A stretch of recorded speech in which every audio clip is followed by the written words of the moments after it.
want to look them straight in the eye, and I want to tell them what a cheap, lying, no-good, rotten, four-flushing, low-life, snake-licking, dirt-eating, inbred, overstuffed, ignorant, blood-sucking, dog-kissing, brainless, dickless, hopeless, heartless, fat-ass, bug-eyed, stiff-legged, spotty-lipped, worm-headed sack of monkey shit he is. Hallelujah! Holy shit! Where's the Tylenol? You are now experiencing NBTLT, where genius and manliness take their true form. Initiate panty dropping in 3, 2, 1.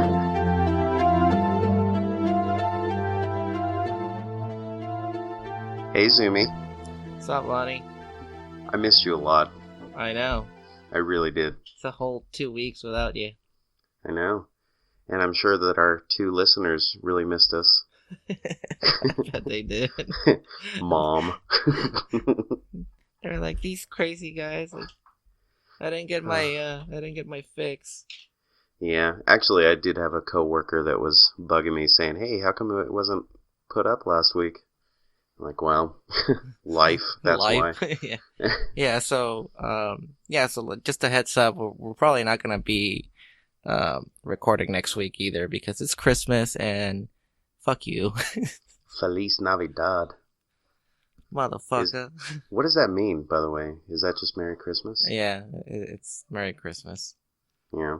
So before you even like open your mouth, Rogue One is out and God. And yeah, so did you not see my fucking conspiracy theory come true? I didn't watch it. You haven't seen it? No, so please don't spoil anything. I haven't seen it either, but I can tell you. I think I can tell you my predictions of it. Well, I can tell you I don't care, but go ahead. So, last week we were supposed to talk about the cast, and like I said, it is sure enough, my freaking conspiracy theory came true because, like I said, you have Disney's trying to say, like, look at how diverse we are and look at how cool we are, and we're trying to make money off of not just rich people and white people anymore, but like everybody, Mexicans, Chinese, African American, Pakistani. That's your main cast. You got the British girl, you got the Mexican guy, you got a Pakistani, which is the guy from The Night Of, which I like him as an actor, right? You got the guy that plays Hannibal on the show. He's Swedish. Then you need your token black guy, right? So you got Forrest Whitaker in there with an accent. I heard it's a terrible accent, by the way. You have the Chinese guy who's happens to be blind, I guess. And there's like hints that the guy that he hang out, they're kind of like a gay couple. It's like implied. So can I ask you a question though?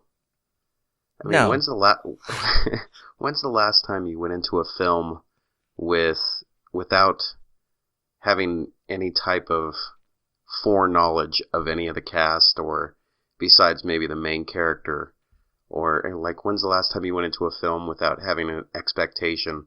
You're just like, I'm gonna go see it. It'll be whatever it's gonna be. Or do you just do this because it's Star Wars and you want to fuck with me? Fury Road. That was the last one that I went without any expectations, and it ended up being an awesome movie. Yes, but I think you also had a predisposition to... No, I just... It was just Mad Max, and I was like, you know what? Like, when I was, like, almost half expecting for Mel Gibson to appear. No, it's Mel Gibson to appear in that movie, and he never showed up. Yeah, I will say that I was expecting to hate that movie. Just because even though it's the same guy, same director, same writer, which is essentially the same guy, but I don't know. I was like, this is gonna be terrible, and then I saw it, and I'm like, okay, that was pretty awesome. You were like Heath Ledger's Joker. You're like, I don't know about Heath Ledger, man. It's the Joker, and then all of a sudden, like, whoa. I gained a lot of respect for Heath Ledger after being the Joker.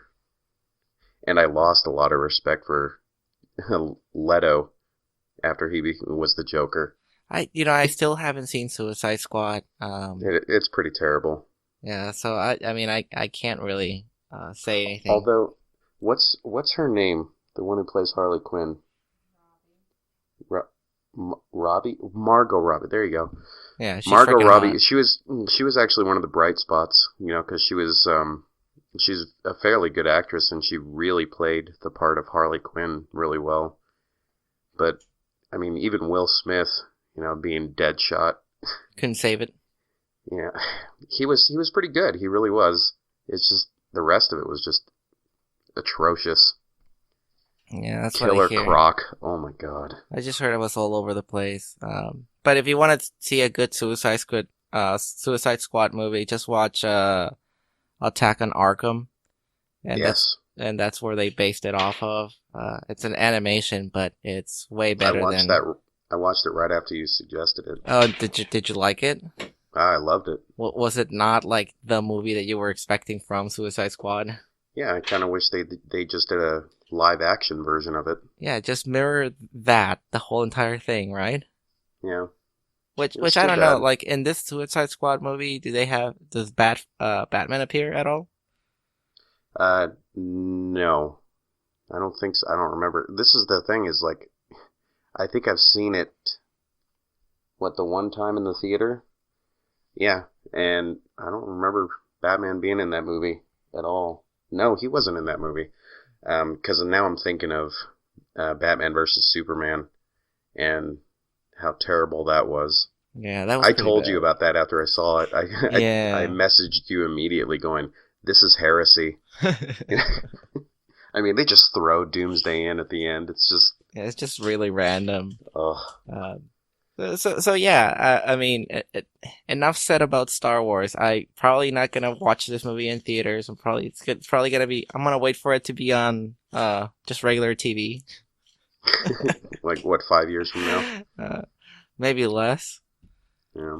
But my guess is that the whole fucking team dies and maybe one of them survives for like, Well, isn't that the storyline? I mean, I don't know. they're going to get the Death Star plans. I'm expecting people, if Die. not all people, to die.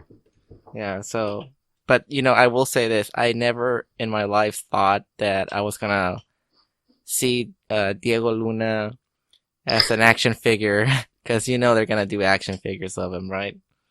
Yeah, that's going to be weird. Well, I mean, you can consider, probably people were talking about that with Harrison Ford.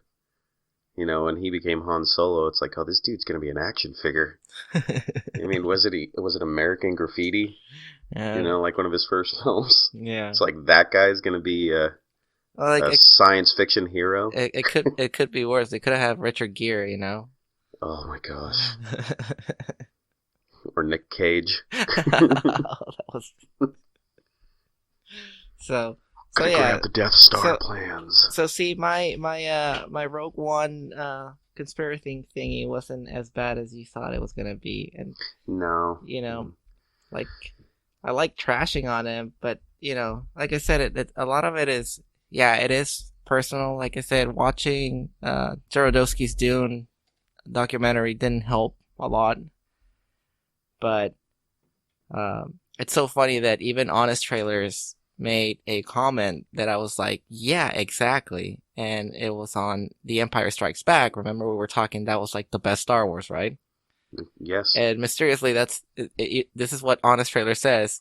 Mysteriously, this is the one movie that everybody talks about, and the one movie where George Lucas was like have almost no involvement in. Yeah, well, that's like Peter Jackson. Peter Jackson is one of those guys that, like, when he was given The Hobbit, not The Lord of the Rings, but The Hobbit, he was given a lot of control because of the success of the Lord of the Rings trilogy. And Yeah, he went crazy for. oh my gosh, it was just way too much. But I heard that he also had a lot less control with certain things like the CGI and all that, so they just went rampant. And, I don't know. I just thought it was pretty fucking not cool that he had to drag Guillermo del Toro in that Oh, yeah. spiral. And well, there was was it King Kong? I think Peter Jackson did King Kong. Yeah. And, I mean, it wasn't terrible, but it wasn't good. The CGI, You know, the there's CGI some really sucked ass, good. dude. Yeah, but you have to admit there was some really cool parts of it, like the beginning when they get to the island and stuff. When he's fighting the dinosaur, I'll give Yeah, you that was weird. That was weird, but it was cool. Yeah, it's cool. Because It's just it's Skull Island. I mean, anything can happen in Skull Island. It was well, they're making undiscovered. another Kong, aren't they? Yeah, I think it's just called Kong. no Skull Island. I think. But Isn't I it? think the beginning is Kong, Skull Island. Maybe, I don't know. It may be, I don't know. Yeah. But Well, I saw that you wanted to talk about some military movies. yeah, and it's not any particular military movies. It's just you have mentioned that a lot of people like our kind of like our military stories and stuff. Mm-hmm. And I don't know if you noticed this, but like after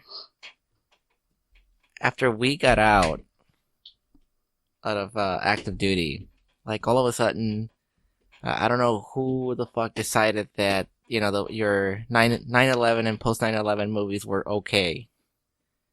A decade hadn't even like passed, and Hollywood was already like dumping movies on people, making Yeah. money off of people's grief and you know misfortunes, I should say. Oh, yeah. And like the one I remember it is it's the one with Nicolas Cage where he plays a I guess this is a firefighter, like the first Oh. responders. Yeah. Wasn't it like, is it Ladder 41 or something like that? No, Ladder 49? Ladder 49 is with John Travolta, I believe. Isn't it? Okay. Well, No. sorry, I got it mixed up, the whole face-off thing. Yeah.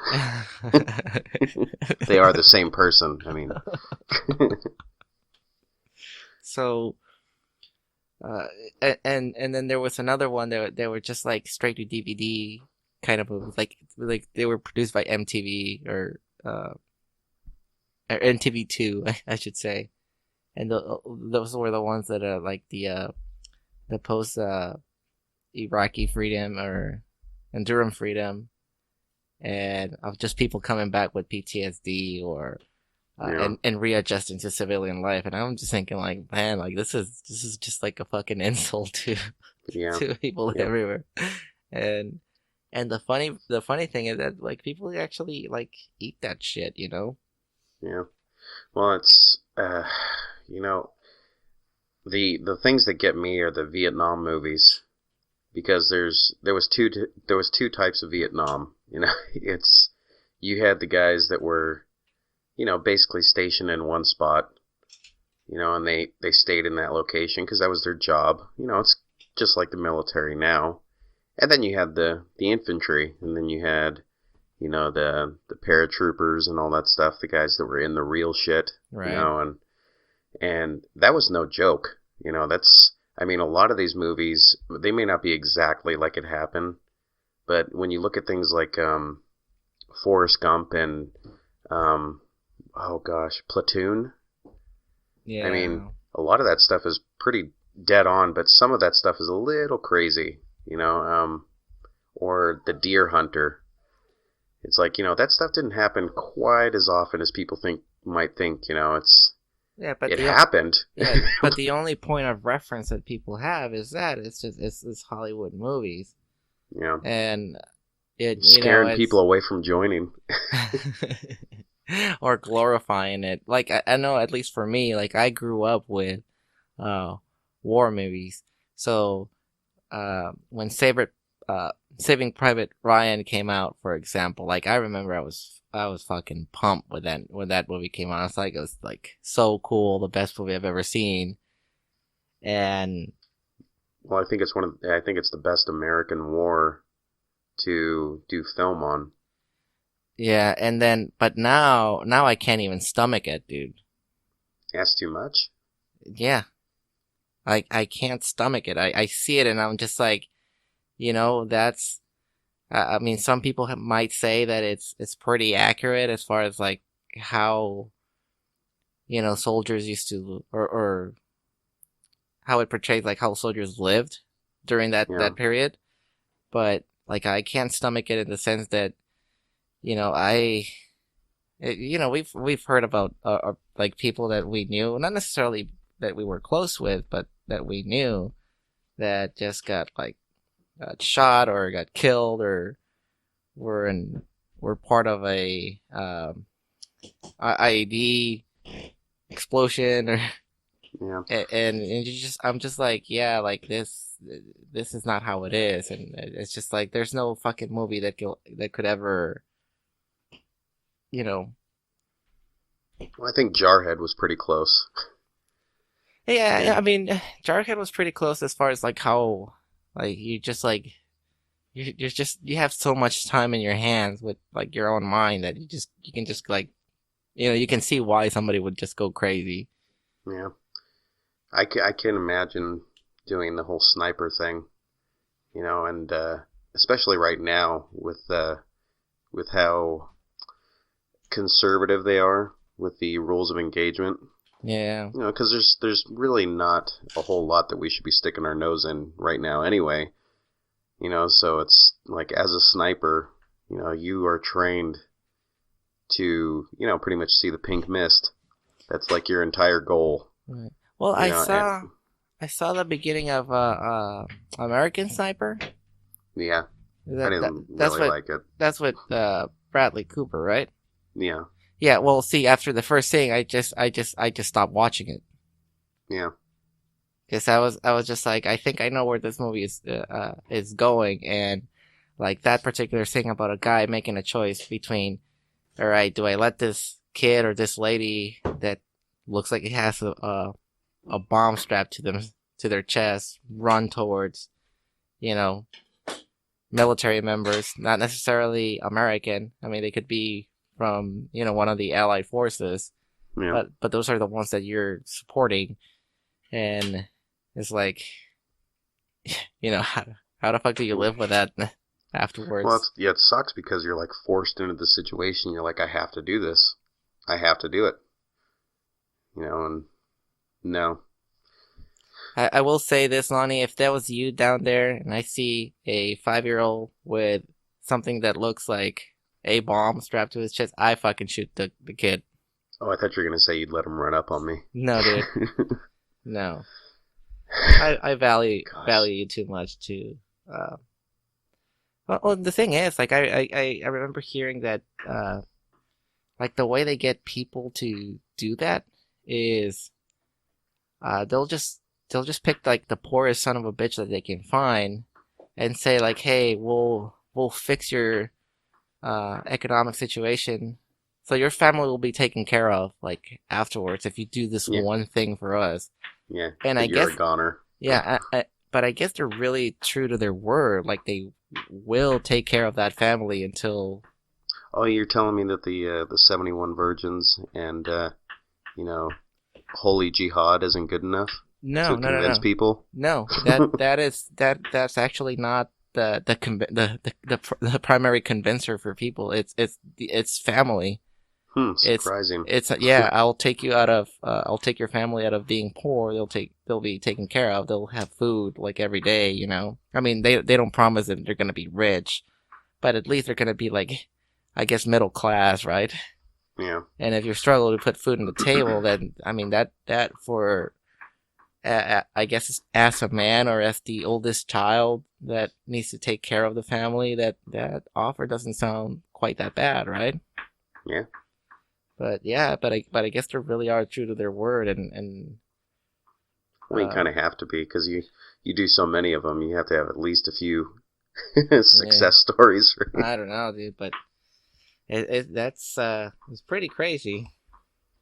Yeah, but it's definitely not surprising. It's gosh, military movies. Yeah, There's so many of them. they are, and they're Like Tropic Thunder. Tropic Thunder. Such a great movie. It's a good war movie, man. I'm the movie, dude playing the dude disguised as another dude. that movie was surprisingly really funny. Like I was waiting something stupid, and it Something ended up really gosh, what's his name? Yeah, Ben something Stiller. really Ben Stiller. Yeah, ish. And it ended up being good. I liked it. I was actually surprised that Jack Black Oh, he was hilarious, dude. was that funny in that movie. if I go down there, I'm gonna do all the heroin in the world. And he's like, You gotta tie me to a tree. yeah. He's like, no, dude, I was joking. Just take this off. I'm like, Remember way back when I called your mother a cankerous whore? That movie was really, really funny. I liked it. There's so many stories from there. I mean, we could probably do a full year's worth of stories about military stuff. Or, the people we've met, or the things that we did, or we good. Boot camp alone. Boot camp alone, dude. I actually have a really good story from boot camp. I don't know. I think I've told you this story before, but you know how you kind of had like, well, if you were in a bunk bed, you kind of had your wingman, right? You help him make the bed, and he helped you make the bed. Yep. I was on the single beds though. Like, oh, you poor bastard! Did you have those? Yes, we did. We had a couple towards the front of the dorm. Yeah. So my bed was actually the first bed like coming in. Oh God, you poor bastard! Which a good thing and a bad thing at the same time. But right next to me was one of the element leaders. Ugh. If you remember those. No, but this guy was bastards. Yeah, this guy was cool as shit though. And I doubt he's gonna listen to you, so I'm gonna burn him like in this podcast. His name is Eric. Eric, I'm a short guy. He was a little bit shorter than I was.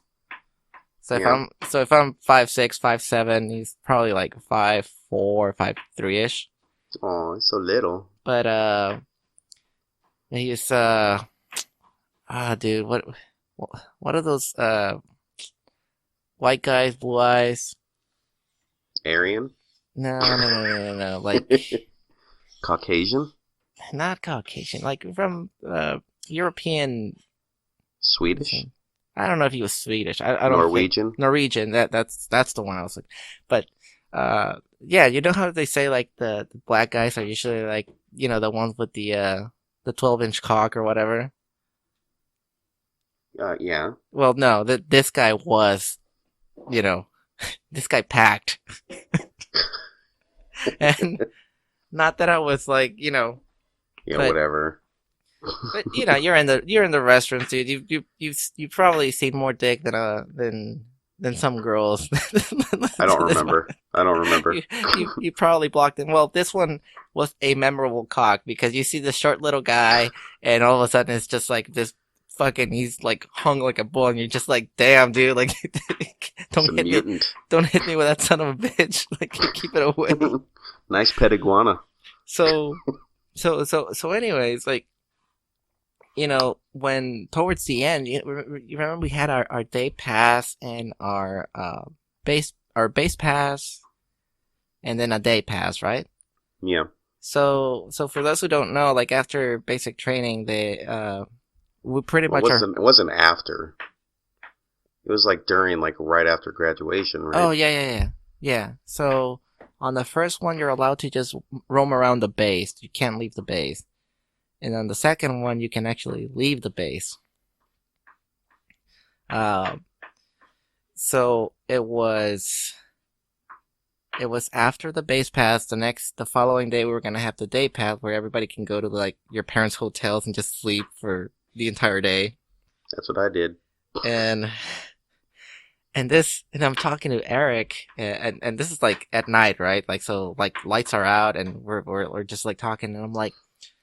It's like, yo, Eric. And I've met his girlfriend during the base pass, and his girlfriend was about his height, like 5'3", and she was tiny. I mean, tiny, dude. Like, maybe less than 90 pounds. Ugh, It's tiny, just a skinny little thing. Tiny. it's a hamburger. And so, so, so this guy, this guy has like fucking Peter North's dick. And he's fucking this tiny little girl. You're just like, like, You're wondering whether you should call the cops or not. right. But anyways, Domestic abuse. So we're lying in bed, and I'm just like, it's like, yo, Eric. He's like, what's up, Zumi? I'm like, hey, you gonna go off base tomorrow? And he's like, yeah. You gonna go to the hotel? And he's like, yeah. And he's like, I know where this is going, Zumi, and yes, my parents are leaving us alone. So so yeah, it was like, oh, so you are gonna get laid? He's like, yeah. I'm like, all right, dude. I need you to like, honestly, I need you to make me like do me a solid here. I need a favor from you. He's like, all right, what's up? He's like, you know when you're like just like pounding that shit, and there's a feeling like right before you're about to come, and when you actually come, there's this just one sensation, like it's in between. It's like a microsecond, or it's just bliss. He's like, you know which feeling I'm talking about? And he's like, yeah. I'm like, dude, whenever you get to that feeling today or tonight, this is the favor that I need from you. I want you to yell out my name.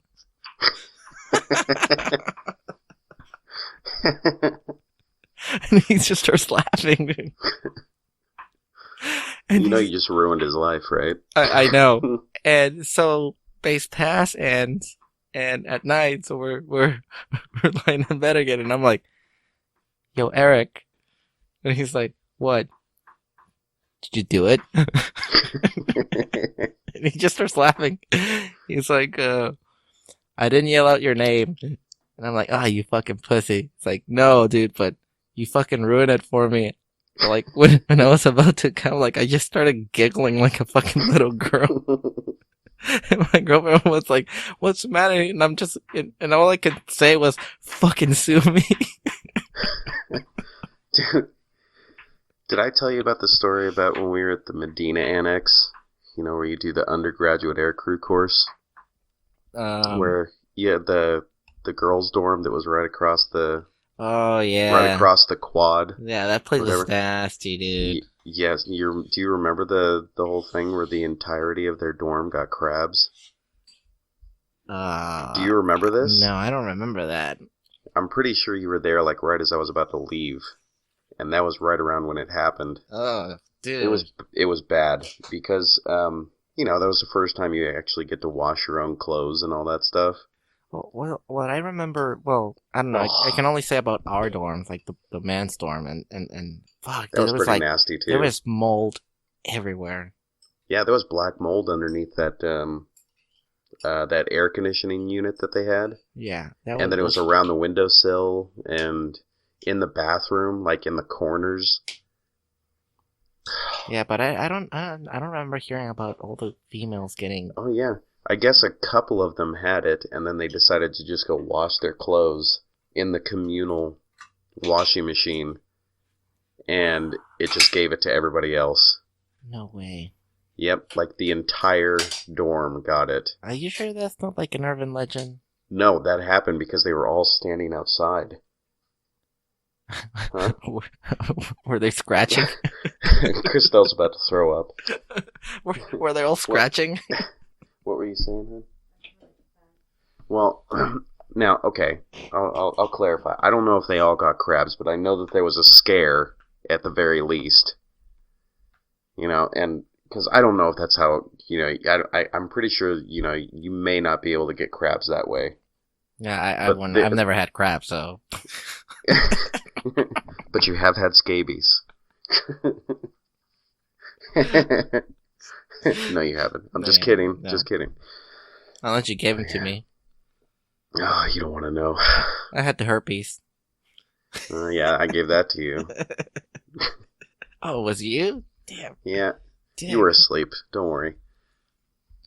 Uh, So so nasty, dude. So nasty. Well, we wanted to do this game a while ago, and we never did it. Yes. So why don't you start it?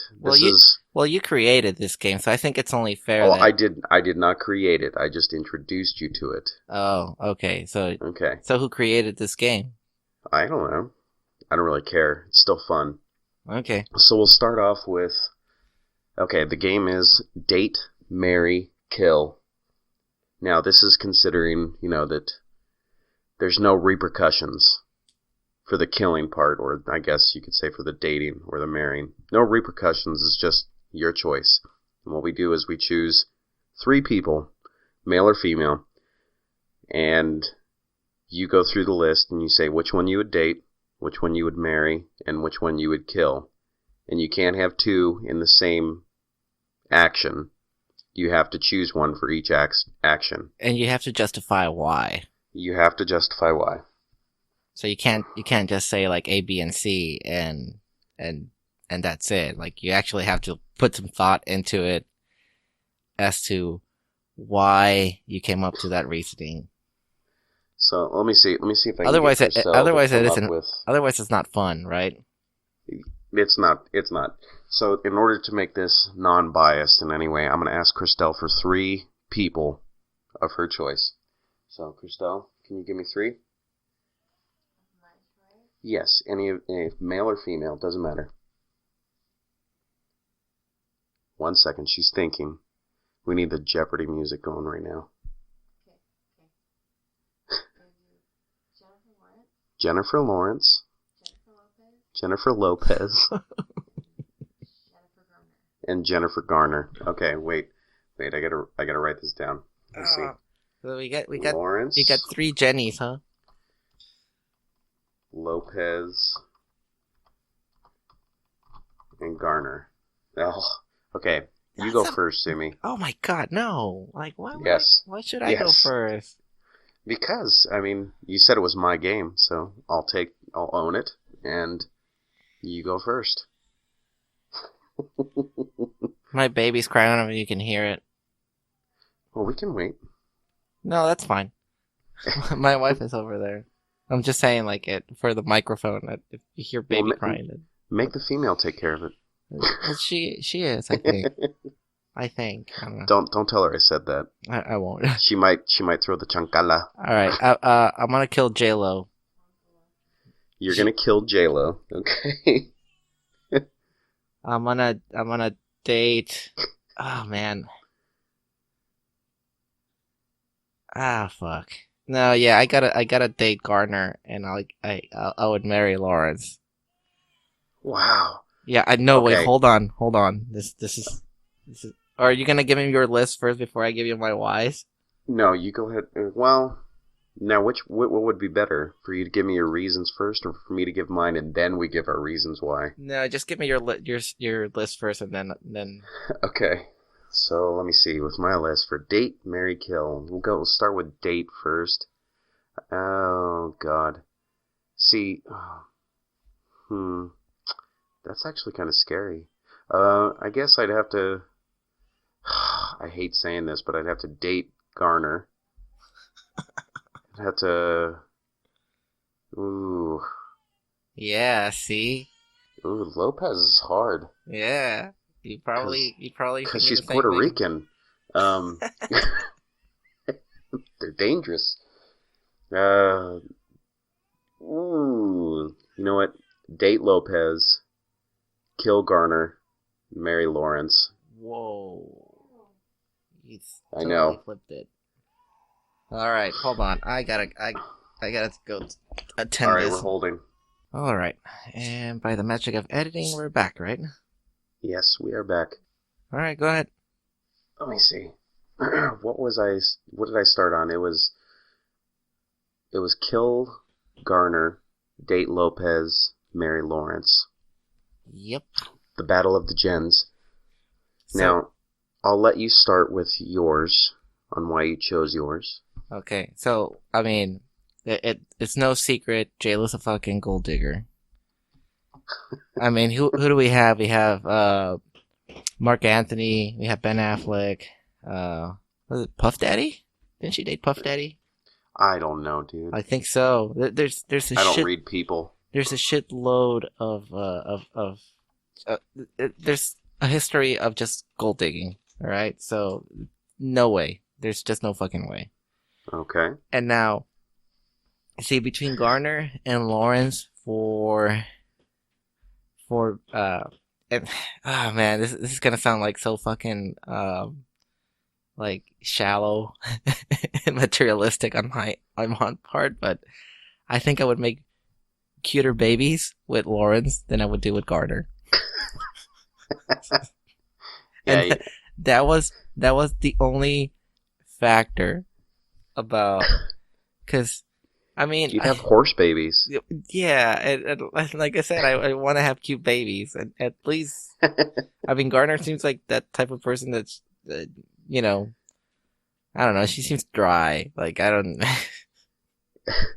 What do you mean dry? Dry, like I don't see a lot of like I don't see life in her. You know.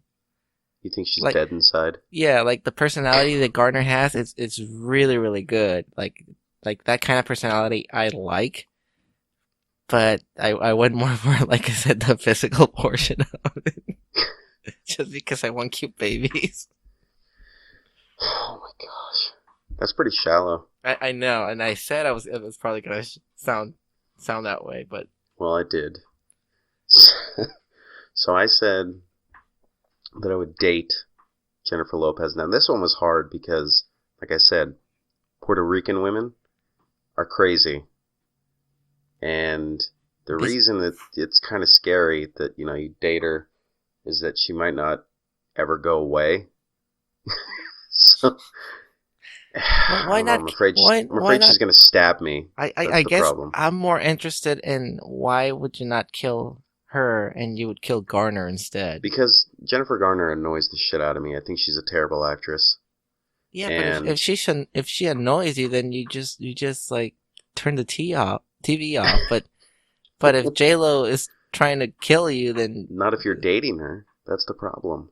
Well, no, even if you're dating her, like, I mean, imagine how this woman's gonna be like if she gets mad at you for like not taking out the trash or whatever, and you're dating. No, screw that. You don't even want to give her that chance. Just fucking kill the bitch. Oh, I'm still gonna go with it because I think with at least that, with dating Jennifer Lopez, maybe you find out exactly what you don't want. Which is an empty wallet. Sure, yeah. Now the marry Jennifer Lawrence one is hard because I really don't find her physically attractive in any way. I don't find her to be. I don't know she's fairly talented. She's actually done some really good roles, But the thing that I guess would sway it is that she looks like she might be funny, I guess, and that just seems way better than the other two. Because I don't find either of the two funny or enjoyable to be around in any way. Dude, I don't know. Like I saw her on Jimmy Kimmel, and she just, like I said, she just seems lifeless. Like she's just there. Yeah, but as long as she does it as she does the dishes, I don't care. You're such a man. Well, speaking of man, why don't we go ahead and do 3 men? This one will make it a little bit more difficult. Actually, it should be easier since you have no real attachment, since you're not really, not as far as I know, you're homosexual. So it should be easy. I'm not gay. My boyfriend is. Yeah. So go ahead. You choose 3, and I'll start on this one. Let's say... Oh, dude. You're gonna love me. Okay. Or not.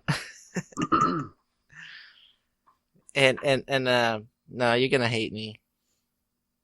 Okay. Trump, Bill, or W. Junior. B. Clinton or Bush Jr. Dude. No, I just opened a fucking No, Pandora's box. I can do this. Okay. Kill Clinton. You knew I was going to go there, so that's the easiest one. Oh man. Date Bush Jr.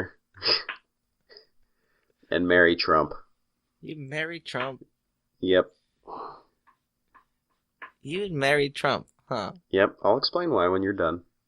See, I was gonna marry W. Wow. Yeah, and date Trump, kill Clinton. Okay. So I we don't have to go into the killing Clinton part because I think everybody knows why. He's But not a nice person. I'm curious, why would you marry Trump over W? Well, I would say that you date George Bush Jr. because he's a sweet guy, right? He seems like he would be, right? Probably Just an kinda alcoholic though. He might be an alcoholic, but that might make him fun. But you don't want to marry that. You don't want to marry that. You know? And you marry Trump because the dude's loaded. You never have to worry about anything for the rest of your life. He might require you to model at some point. Dude. No, see, you're. I think your mind was in the right. In English, it's called place. No. Like, you went for the short term instead of the long term. Cause see, What, with money? yeah, with money, because Trump. I mean, yeah, he's. You could say he's loaded, but this is a man who has declared bankruptcy like 4 times, right? If you marry Bush, at least you have the Bush family behind you. You have Well, you not have necessarily. you There's have some bad stories about that. exactly. If you play the Game of Thrones, right? You want I to don't go. want to play it. You want to go with the strongest family, and Trump doesn't have a strong family, like a strong family name. So I went with I went more with the legacy rather than just like the now. So you go with the Starks instead of the Lannisters? No, Bush would be the Lannisters. How is Bush the Lannisters? Be- This just went into a weird... Okay, this went into a different conversation completely. The Bush's tree has been on for a while. I mean, I It's think Illuminati, man. they're up there with the Rockefellers and stuff, Kennedys. Yeah, Trump? they're all part of the Illuminati. How many Trumps do you know other than like his dad and him? That's why I trust it more. No. Steady income. Oh, you and I just have different opinions. Yeah, That's a dangerous one. That's a it dangerous is. one. And then if you, I mean, I guess, like I said, and that's why I think you went with the short term, because you just went married, I do my 10 years, and I divorce you, fucker, and give me half. No, see, with Trump, he's 40 years my senior. So, I don't have to wait that long for the will. He probably looked like somebody who would, like, not give you anything just to fuck you one last time, dude. Maybe. So what's it about these sky sounds then? Well, have you never heard of Sky Sounds? No. Oh. That's wow. new. That It's some real shit. I thought, I was half inclined to think that it was a hoax for a long time. And apparently it's been happening since, 2011? 2008. And there are these really odd sounds, and they come in varying type of sounds, but it's all basically the same, I guess. Kind of sounds like either grinding metal, or not grinding metal, but like a warping metal, if you can understand what I mean. Like a, like a whine when like metal beams start to bend a little bit under high winds or something like that. one. Are you sure it just wasn't that and not? Yeah, Yes, and then the other sounds that come around are like orchestral type sounds. But the weird part is that they come from the sky. And when I say the sky, I'm not talking like you hear something from a distance. It's like coming from right above you. And there's been some people trying to explain what they are because it's on the news a lot now. And basically you have these people that are hearing it, they're recording it. If you just go to YouTube, you can find tons of it. And they're really odd, they're really creepy type sounds. And when I say orchestral type sounds, like it sounds like a woodwind or a trumpet or something like that, but it's not exactly that. It's just similar. And it's really, some of it's off tune. Sometimes there's multiple sounds at the same time. Well, like I said, I was half inclined to think that all of it was a hoax until the other night when here in Spokane, some of it started happening. And a buddy from work messaged me on Facebook, and he's like, "Are you hearing this?" I'm like, "Hearing what?" And so I went outside. I didn't hear a thing, but he said that it had stopped for a little while. So I'm like, oh, whatever. So I go home. I'm home from work, and Christelle and I are in bed, like going to sleep, and we hear something. And we're like, what the fuck was that? Walk outside, and you can hear it, and it's coming from the sky. And when I say that you know that it's not something else, I'm telling you, it's not like something off in the distance. It really isn't. It's like coming from the sky. It is the weirdest thing, and there's been some explanations like, oh, it's HARP, and the government is doing some weird type of experience and stuff like that. Yeah, like or experiments like us throwing what was it that we were throwing on the 135 to make people not have babies and stuff for population control? Oh, I don't know. What was they call it something though? What, like, contrails? No. Chemtrails? Chemtrails, yeah. Yeah. Chemtrails.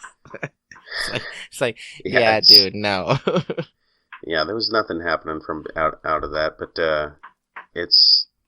it's creepy. I mean, all you have to do is look it up on YouTube. Sky sounds. And are you sure that this wasn't like your neighbors pulling a prank on you or something? Dude, when I'm not pulling your leg, and I'm not just imagining things, I promise.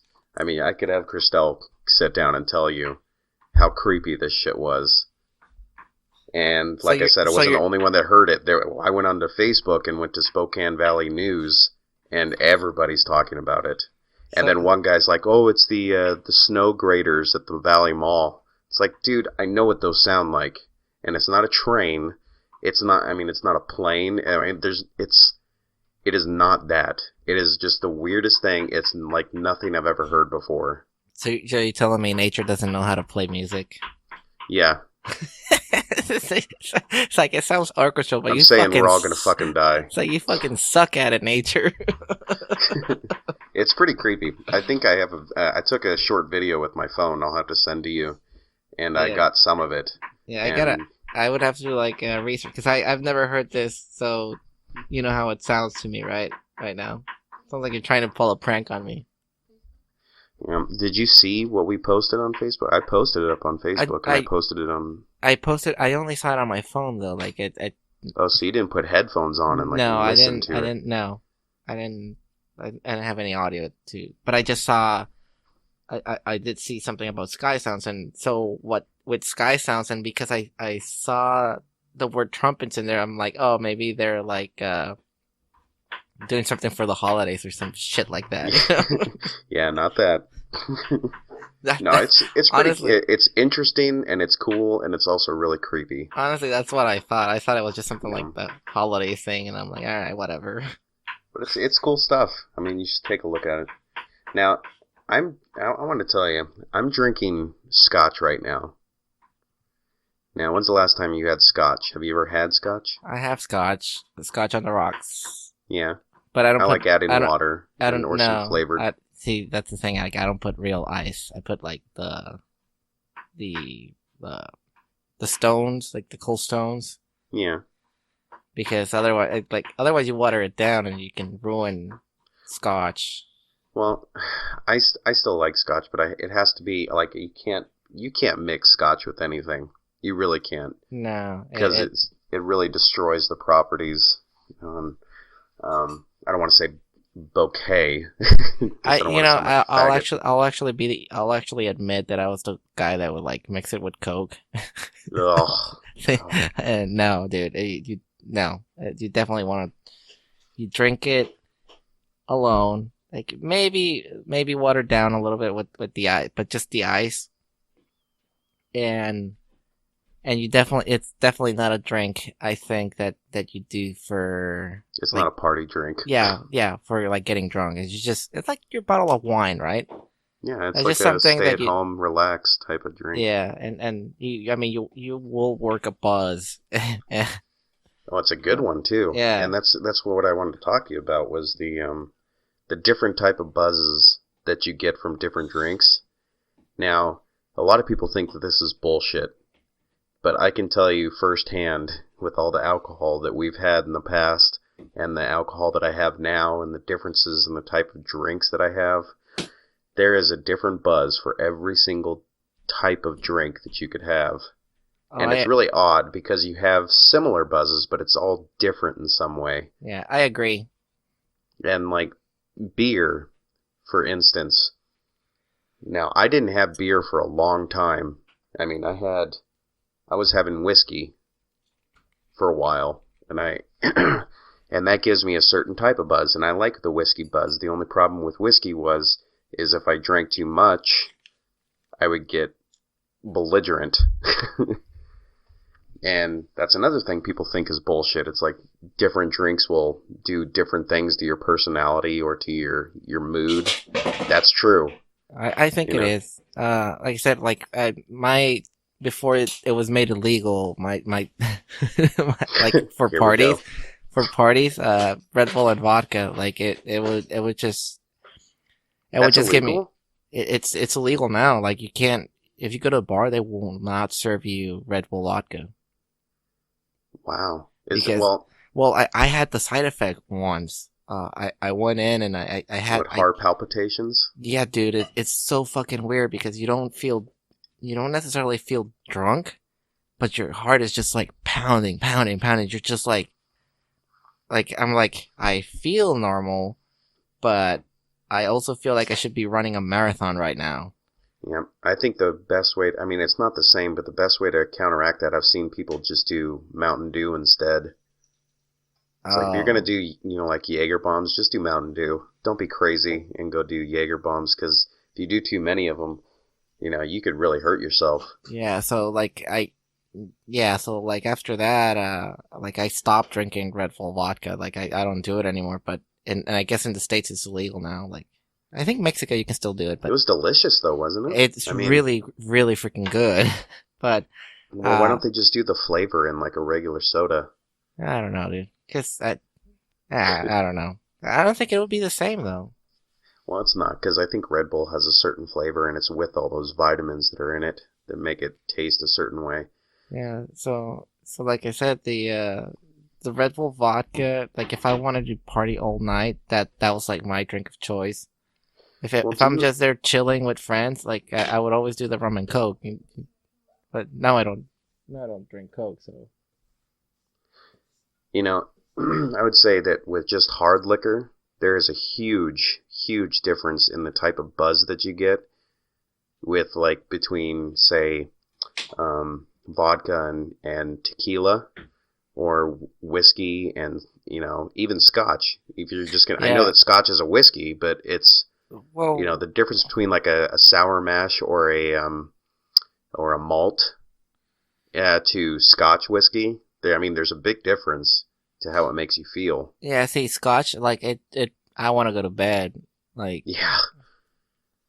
For like real. The tequila buzz, like I usually like I feel talkative. Yeah. Yeah, it's kind of weird.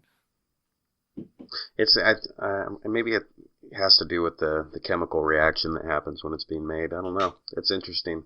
Yeah, and if you're one of those person that says like I get the same buzz, doesn't matter if I drink beer or alcohol, then You're a I think fucking liar. I think maybe there's there's a certain point in life where you just gotta look at yourself in the mirror and say like maybe I'm just an asshole.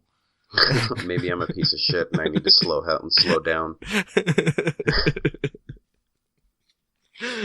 Well, that brings me to another question that I got to ask you is I wanted to ask you this last week, or not last week, but the week before. Once again, I apologize for the lack of episode last week. No, we'll make it up though. Like we'll just make the New Year's or the close to New Year's episode like maybe longer, maybe like a 3-hour one. Perhaps. I don't see why not. I was going to ask you, since we're talking about alcohol, might as well go to the drugs. I wanted to ask you this. What do you think is the worst two drugs to take together? Like the worst combination of two drugs? I mean, are we talking like drugs that make you high, or are we talking like everything? If you want to narrow it down to effects or like barbiturates or opiates or something like that, that's fine. We can do that. But I was thinking just any drug, anything from pills, not alcohol, anything from pills to opiates, and I guess some pills are opiates, but barbiturates, like I said, or God, I can't think of the other name. I don't know. I'm not a druggie, so. But I've seen movies. Well, that's the thing. Like, this is a really odd or weird question for you to put here, because I like the extent of drugs that I've done. It's not very extensive. You don't have a large portfolio. No. Well, I understand that, but like, what would you imagine would be the worst combination? The worst combination? See, I was gonna say like PCP and cocaine. PCP and cocaine. Actually, that might not be. Well, PCP is scary unto itself. I would say. See, like no, like it. You don't even have to take two. Like you just have to take one special K and not have a woman around.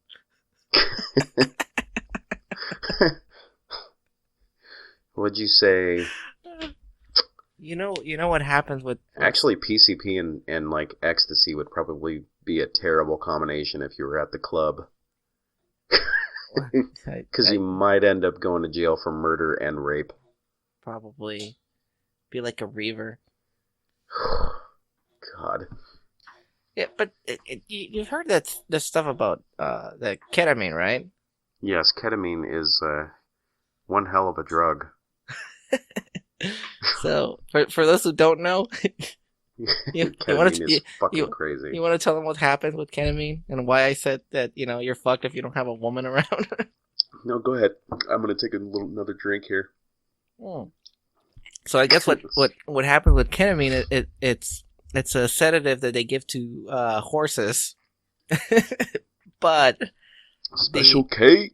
But the effect, like before you actually pass out and sleep, is that you just get this really like massive like Viagra fucking boner. And so people, but it can also act as a pain reliever. Right. And so what people do to counter the effect of, passing out is they take ecstasy with it. So you get a boner, and then with the X you're able to not fall asleep. So if you just take Special K and you get the boner and you don't have a woman around, then yeah, you're just gonna pass out. It's if you've ever seen The Wolf of Wall Street, it's basically like I haven't seen Wolf of Wall Street. Quaaludes. Quaaludes were that drug that was meant to help people sleep. But if you stay awake, Quaaludes will actually give you an incredibly massive high. Huh. And when they found it out, they obviously banned it because that's what people were using as a party drug. Well, with ketamine, it's basically the same thing. It's if you can stay alert, and I mean, you might have a good night, but it's it's scary. I mean, it's like I don't understand why people, I know like Joe Rogan says he's done DMT and stuff like that, but it's that kind of shit scares me. It's all the hallucinogen type drugs, and I never understand why people take that kind of stuff. I don't mind it. I mean, you know this. I've told you. I've done salvia, and that's a hallucinogen. Yeah, but And it's still not as powerful. That's not as powerful as you'd say mushrooms. I've never done shrooms, but I will say this: it at least for me, it didn't give me a high or hallucinations to the point where I'm like running around naked in the streets. Like No, but salvia you is scary shit. So yeah. that's like, why would you do acid? Well, I guess some people want to have a good trip, I guess, but the fact that you would go from like acid to DMT, I mean, you're taking a big risk. Yeah. Well, because people, dude, LSD. you could break your mind, man. You could have back in the '60s. You got your LSD from your local pharmaceutical place. Yeah, they were doing military testing. The pharmacist would tell you like, "Now this shit is really dangerous, and let me tell you how you actually need to prepare it in order for get a good one." Yeah. Make sure you have a person around you that loves you a lot and takes care of you and is not an asshole. Yeah, But as far as drugs to take together, I'm gonna say, I mean, if I was to pick two, I'll say meth and PCP. no, I was gonna say Special K. Ugh. Dude, that's crazy because as a meth head, like say you're hopped up on meth, where meth just makes everything seem like it's okay, right? Like everything that you do seems like it's acceptable. And then you have a fucking massive boner. Then that could be really dangerous. So now, what's the two worst psychedelics to take together? But then you pass out, dude. So it's okay. What if you took DMT and then took, say, 5 hits of LSD? I would say. Would you die? Maybe. Or would you think you die and then wake up, a week later? 5 times? Yeah. 5 hits of LSD and DMT. See, well, that's the thing. Isn't there a delay when you take LSD? I don't think taking LSD. Yeah, so if somebody's taking LSD, please educate others on this, because I think it's not instantaneous. Could not be. So then you just do, you do LSD and then you do DMT. Yeah, but what if you don't remember? Like by the time you have someone there to help you with it. By the time it hits you, you're just like fucking gone. You're talking to Daffy Duck. Yeah, I know. Oh my gosh. Now, okay, I gotta ask you. You've been wanting to talk about this for a while, and we haven't got to it for the last couple of episodes. What is this road rage at the border? Oh. I keep on seeing it on the set list, and you never mention it. I know. Well, because I didn't know how to open the story, and well, I'm giving you your segue. So this is actually kind of an Anna story, my wife. So this year, where is she? She's preparing some stuff. A sandwich? No, she has she's gonna bake a cake. It's a large cake. For tomorrow, she has a party. Or she got hired to do the cake for a party, and so she's working right now. That's why you hear like the knife like hitting the board and stuff. Oh, I thought she was preparing for like the zombie apocalypse or something, like throwing a knife at a wall or something. But anyways, I've told her the horror stories of waiting in line at the border, and she didn't believe me, and it's. Just this January of 2016 is when she got her papers for the first time. So, I took her to the States. And And like I said, this is before the baby, so it's just my oldest and the toddler in the car and her. So, and surprisingly enough, like every time that we went across, we just hit this fucking like 2 to 3 hour traffic at the border.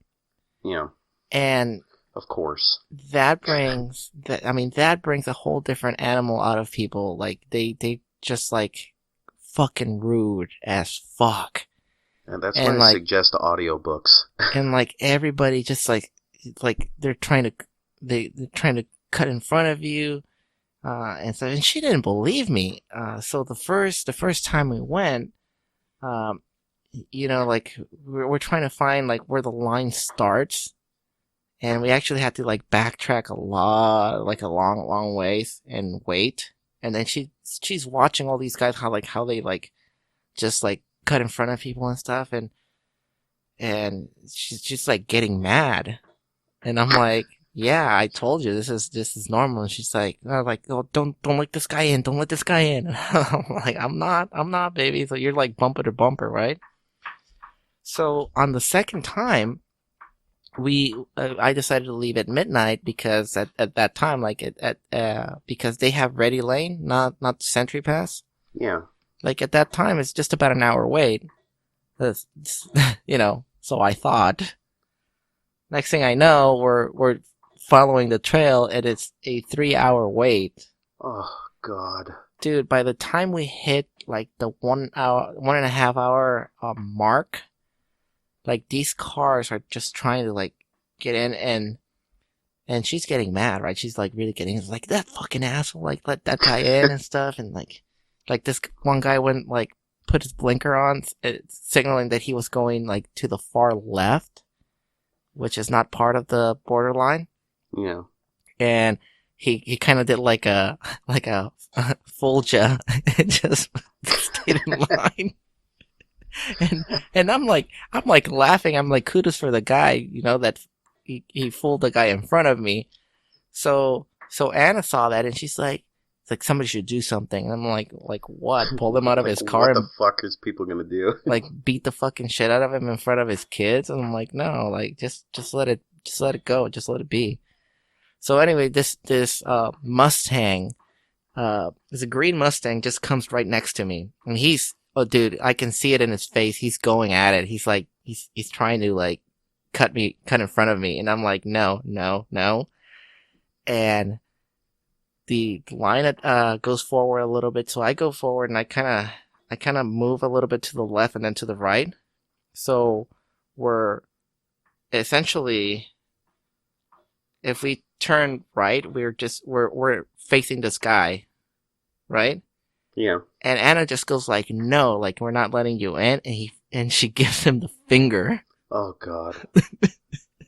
So Oh my God. at that point, the line starts going, and I immediately like accelerate, and this guy like hits the gas. And it was a good thing that the line actually advanced like 2 or 3 cars in length. Otherwise, he would have hit us. He would have T-boned us around the tail end. So what ended up happening is that the guy that was behind me started accelerating, and the Mustang just went boom and T-boned the guy behind me. Oh my gosh. And here's the greatest part. Gosh. Like the guy was fucking pissed right when Anna flipped him off. So he's seeing red by now. Yeah, so that's why he stepped on the gas thinking like, I'm gonna cut in front of you no matter what. And I like, luckily, like I had reflexes of a cat at that time and moment. I accelerated in time and got out of the way, but the guy behind me kind of didn't. So when the Mustang like accelerated, he hit him on the passenger side, and just the way that he hit and tried to turn at the same time caused his axle to break down. Oh my gosh. And the guy got out of his car, and he's fucking pissed. And the car behind me, like, just, like, he had a dent on his door, and he keeps advancing. He doesn't give a shit. He's like, fuck this guy. You lost your spot, bitch. So It's mine now. This guy's car is just has a broken axle. He can't move anymore. Now he's got to call, like, somebody to pick him up. Yeah, in the middle of all that. Yeah, there's no crossing the border for you today, sir, or Who tonight, do sir. you call? I mean, who do you call to pick you up? It's like you call them and tell them where you are, and they're like, yeah, okay, buddy. I don't know, but that's what he got for being an asshole. His car broke down, and then he gets down, like, all pissed off, and Anna's thinking, like, oh my god, I think he's coming towards us. I was like, no, he's not. He's not. No, And everybody's a badass in their car. So he's starting to take pictures, like, of his car and the car that we're heat in. It's just like, yeah, like, you're gonna fight that in insurance, you assholes, like, like, you know. So Anna just looks at me and she's like, she just has this pale face, and I'm like, what's wrong? Like, this is like normal. And she's like, I'm never doing that again. Like, I'm never gonna, like, pull an audio off. Like, never. So Yeah, you know, that's some scary shit. Well, it doesn't end there. Oh god. So there's more. So later that week, or I think it was like 2 weeks after, like, they post this video, and I don't think it was the same guy, but it was around the same location where the Mustang incident occurred, right? And I show Anna, and I'm like, oh my god, like, have you seen this video? And she's like, no, what's it about? I was like, well, this guy cut in front of this other guy, and this dude actually got out of his car, and, like, he just grabbed this guy and just starts beating the fucking shit out of him. Oh yeah, that's probably good for her to see. And she's like, well, that's good, because he shouldn't have been cutting in front of him and stuff. And I'm like, baby, Jeez. I don't think you know what you're saying. And she's like, no, like, yeah, like, you remember, like, that Mustang guy? Like, yeah, I kind of wish somebody would have beat him and stuff. And I'm like, just look at this video. And like I said, the guy's like going, and he's just going, bam, bam, bam. And the guy that's recording is just honking at him like, hey, that's enough. And I'm like, dude, get out of the fucking car, dude. Get out of the fucking car, He's dude. like, that's enough, leave him alone. It goes on for like 2 minutes. This guy's just going, bam, bam, bam. And, you know, finally you see, like, the video cuts up when a cop shows up. And, like, the guy that doesn't even notice that the cop showed up with, like, the sirens on and stuff. Oh no, he's in full beat the shit out of you mode. Yeah, the cop, like, just, like, puts a lock on him, and that's where the video cuts off. And then I see Anna, and Anna's like, her eyes are wide open. She's like, oh, okay, yeah, just like, yeah, that wasn't. I'm like, yeah, you know. It's like, yeah, you that's one thing you desire, but once you start seeing it, it's like, no, like, it's fucking crazy. You know, that's interesting, because you can go back to that and you can reference that as the same type of thing for military movies, like glorifying being in the military and the infantry. It's like you have no clue until you actually see what it's like. Yeah. You know, and I do give credit to these movies, you know, for like Saving Private Ryan and all that stuff, and making it out to be like this, you know, almost a horror film in some of these sections. But, you know, like with the road rage thing, it's like you don't know till you actually see. It's like, you know, it's like, oh, that guy needs the shit kicked out of him. It's like, do you know what it means to actually kick the shit out of somebody? Yeah. You know, it's not a pleasant scene. I mean, nobody enjoys it. You know, and I'm betting you that the guy that's doing the shit kicking isn't necessarily enjoying himself either. Yeah. Well, I mean, they're not here. They're not all here. It's just you're disconnected. You're fucking primal. At that point, you're just like an animal, you know. Is that what happens to women during girl fights? Because they are vicious. It's all instinct. It's like, do they just shut off the? I think they just completely shut off all type of reality and decide, you know what? I'm gonna let the animalistic part of me just take over. And then they just, because I've seen some girl fights like at a high school or something like that. It's like Oh, dude, they they're do nasty. not stop. Yeah, They are they're evil. nasty.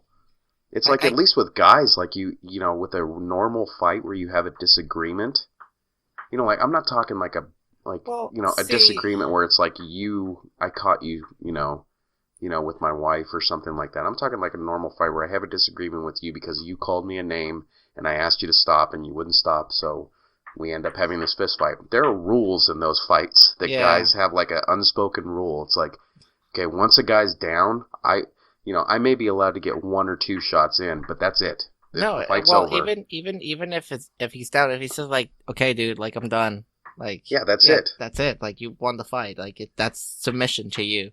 Yeah, because if you continue past that and people are around, you're the asshole now. Yeah. So, but with girls, like, you know, the girl's down and they'll like actually grab him by like the hair and just like stomp him. And even if they're unconscious. And stomp him. And you're like, dude, like, fucking stop.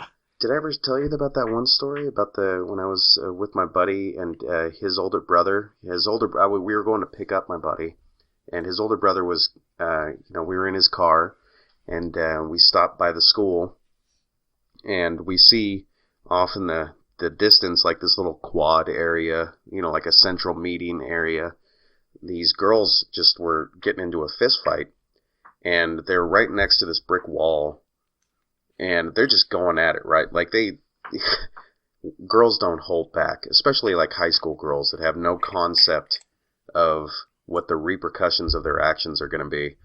You know, they're just going at it, like ripping on hair, pulling on clothes and stuff like that. And one of the girls goes down, and another girl grabs a loose brick, and she lifts it above her head.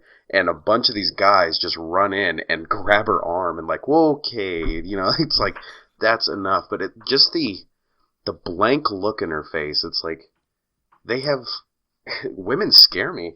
Because if they start a fight, like a fist fight with you, you better hope that she can't beat you. Because she might not stop. You might die. I think if you're at that point, all bets are off. Like all rules are off. It's just like you just beat the shit out, knock her out. That's why I think women's prisons might be just as scary as men's prisons, if not more. If not more. But oh man, dude, that's a good story. I'm glad that you finally got to tell that. Yeah, and like I said, I just remember the face of Anna going like flip, and it's just like, and I'm like, well, you shouldn't have done that, babe. But you know, yeah, the car goes forward, and then this guy just rams on the accelerator and hits the guy behind me, and his axle breaks. Oh my gosh! You just start seeing that little smoke coming out.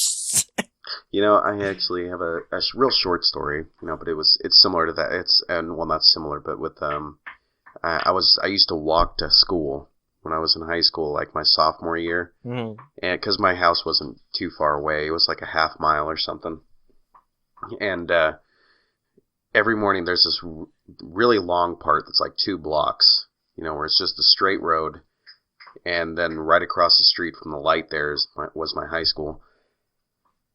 And as I'm walking, I hear like some screeching, right? And I turn back around, and on my side of the road, where I'm walking on the sidewalk, I see this minivan, like this brown minivan, and it's kind of swerving. Mm-hmm. And then it goes past me, and then about 30 feet in front of me, hits the curb with both tires. Like they did it quick. Like they hit with both tires, like they swerved over, tried to catch themselves, so the back end went to the curb. But as they hit the curb, it hit so hard because they like fishtailed into the curb, right? And it hit like parallel with the tire, hit parallel with the curb, and it snapped the axle. And I saw like some parts on the bottom of the van like get shoved up into the car. Ooh. And I see all the kids, these high school kids, not from my high school, they were from a different one. I would have recognized them. We had a small high school. But they were high school age kids, and they all just jump out and were like screaming and yelling, and I just walk past, you know, because they're like 30 feet in front of me. I'm like, holy shit. But as I'm walking past, they're like saying like, I told you not to fucking bother me. You kept on touching me. You know, it's like, oh my god. You know, it's like your parents are gonna murder you. You kept on touching me. It's like, yeah, that's a good excuse to break the axle. Yeah, that's a good way to end a friendship too. Oh yeah. Well, did we have any questions on the box this week or this past week? I didn't see any on the email, but we do have some questions, and I will take one quick break, and like you said, because of the magic of editing, and because I drank enough scotch to kill a horse, I'm going to go take a pee-pee, but I'll be right back. It shouldn't take too long. All right. Let me see, where are we at? We'll see you in a couple of seconds, because I'm going to do the same. You back? We're back. Okay. Yeah, like I said, we didn't get any emails this week, but it was I think it was just basically because one of the people that usually writes in, he just asked me directly because I saw him a couple of times. So I know it's a little weird. This isn't your Star Wars buddy, is it? Yes, it is. Oh shit! Yes, it is. Maybe he'll mellow out. He's our biggest fan. Maybe he'll mellow out after this podcast. I doubt it, but he's still got ran on me. We're gonna give a shout out to Andrew because he's our most loyal fan besides our family members. And Andrew, we do appreciate you. You are a good person, and you are the whitest black person I know. So the whitest black person. He actually did have a question earlier that I said I'd talk about here on the podcast, and he was asking what type of government is in the Star Trek universe. Like within the Federation, I'm assuming. And like I said, it was like a socialite type of utopia, pretty much. Because I don't think there's a president. I don't think that there's a king. Well, they have a council. Isn't the Federation? I was gonna say, isn't the Federation a council, like a group of people? So which in is a way, it's like an oligarchy, like a military oligarchy in a way, but the Federation is not a military. Just like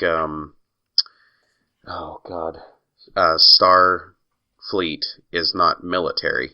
Right. They're supposed to be scientists scientists and explorers and even though that they have battle ready ships. Well, you still need. It's like defense. Just think about Columbus, right? Yeah. No. You don't just take one ship. You take the Nina, the Pinta, and the Santa Maria. Holy shit! How do I remember that? That's an interesting question though, because the type of government, like at the Federation, it's kind of like saying you're part of it. But but if you're part of it, then your form of government could be different. Yes, it was. I think it's basically like the Roman Empire. Yeah, being part of the Federation is like being part of Europe. Yeah, and okay,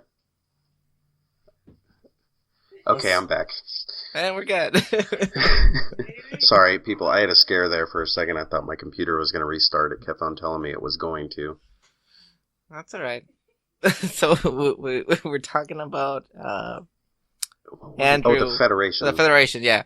So, it's like part of being in Europe, right? So you can be the Federation. Well, not anymore. Well, yeah, but it's like the Federation is Europe, and if you're Italy, you can still have your own form of government. But they never really specified in that world like what type of government exists. I think they may have. It's just that we're not nerdy enough to know. That's probably in the expanded universe stuff. Like Star Wars has all this stuff. I'm sure that Star Trek has all of its own extra stuff. But I think it is like kind of like a military oligarchy, but without the military. Like there's a council, and it's ruled by the council, I guess you could say. And that council is probably made up of all of these leaders from different planets and stuff like that. But it's basically a utopian socialism. I mean, it's basically what it is. It's, there's no one person that's, above the other or whatever. It's all, people are living in relative peace, right? Yeah. Yeah, well, I mean, relative. for a Within- decent amount of peace. within the Federation, because Yes, technically but- all the Enterprise's ships are exploring to find new worlds to integrate. Yeah, or I guess you could say colonize, Yeah. but not necessarily colonize, like to induct into the Federation. Right. I don't know, because I'm not really a Star Trek nerd, so I Yeah, could tell you all about Star Wars and what type of governments are there, but that's a ridiculous amount because it's not really based on a whole lot of reality like Star Trek tries to. Yeah. Yeah, and I think that's the biggest difference. I think like Star Wars is a dumbed down version of Star Trek. Well, I guess because in Star Wars you have the Senate, which in itself would probably not work out too well. Yeah, and that's all you need to know, right? Yeah. Like you don't need more information than that, and Star Trek actually tries to like dive in a little bit deeper. And that's why it can get like really, really nerdy. Yeah. And Which and is- I understand yeah, that. That's fine. And yeah, and which is okay. Like I said, for me, like Dune does the political thing better than Really well. like Star Wars or Star Trek. Like Well, that we've- model. We've I had really that conversation about the prequels of Star Wars. It's like they could have been good. Like I understand what the direction they wanted to take with the political aspect. Like in what happened Yeah. and how the Empire came about, but it was poorly executed. But with Star Trek, yeah, I'd say I think it's they use a star date instead of like the Gregorian calendar. They have a council that runs most things. The people have a lot more say than, say, you and I do nowadays. Nobody, there's a very low percentage in that universe of people that are homeless. And if you are in the Star Trek universe, you probably are a piece of shit. But yes, to answer his question, I guess the best way to describe the government type is like the Roman Empire's type of government, except there's no emperor, there's no king. It's just a council. Yeah. So if like the Roman Empire was just run by the Senate in the Roman Empire's time, I guess that would be the best way to describe it. If that Senate was made up of all the countries that they invaded. So, Yeah. and I mean, unless you have anything else to add, that's pretty much all I know about it. No, not really. I mean, that's yeah. I did get one question on Twitter, which was surprising because not a lot of people are on Twitter. I'm This not is a actually I'm not a joker. I am, and I only use it for news. I don't do a lot of actual tweeting unless it's for this podcast. So, the question was, oh gosh, I don't even have the name. Let me see if I can find it. You know what? User, I'm not logged in on this computer. So, whoever you are, you know who you are because you're the only one. So, Shout out to you. we'll call you Shadow User. Shadow user. What alcohol goes in eggnog? What alcohol is it? I don't know, man. Isn't that like That's interesting because I've never really. Is it rum? no? It was- Christelle's telling me vodka. Or is it rum? I thought it was rum. It's not whiskey. All right, You don't see, want to do whiskey with eggnog. well, here's the thing. Like in Mexico, we have like the Santa Clara. I don't know if you ever had Yes. Santa Clara. Yes, I have. Well, that one's like the most popular one here. Yeah, I'm pretty sure you got me some of that, and I had that for a while because I kept on sipping on it. Rompope. Yeah. It's good. It's a drink that is prepared with egg, vanilla, cinnamon, nuts, milk, So Christelle hold on, tells hold on. me she Sugar. remembers Southern Comfort. sugar, and liquor. Yeah, that's I think that's where this person is confused because most of these recipes that I've seen, I looked at it today earlier just to Dogs are fighting. I looked at it earlier today, and most of the recipes just say liquor. So maybe it's just personal choice. 13% alcohol, 1 liter type of... It just says liquors. Yeah, that's what I mean. Wait, hold on. Christelle tells me, and I remember doing this, was Southern Comfort. You've had Southern Comfort. I did. I have, You know, it's kind of the sweeter cherry liquor. And it's okay. I mean, they actually have the Southern Comfort brand of eggnog that's not alcoholic. I've had that. But I always just thought it was like a rum, you know? Because rum is like a, sweeter type alcohol. Huh, that's interesting. You know what, we're going to go ahead and look it up for you and see if we can find the universally accepted version. Well, yeah, like I said, in Mexico there, this is a really popular drink, like, during the holidays, so... Yeah. And it's a good question. I mean, it's a good holiday question. But I've never heard of people, like, making their own. Like, I just buy it. I've always just had store-bought eggnog. I don't think I've ever had, like, homemade eggnog. Let's see, here's the recipe. Let's see. You can use rum or... It says alcohol of the 96. What does that mean? For its elaboration. I don't know what the hell...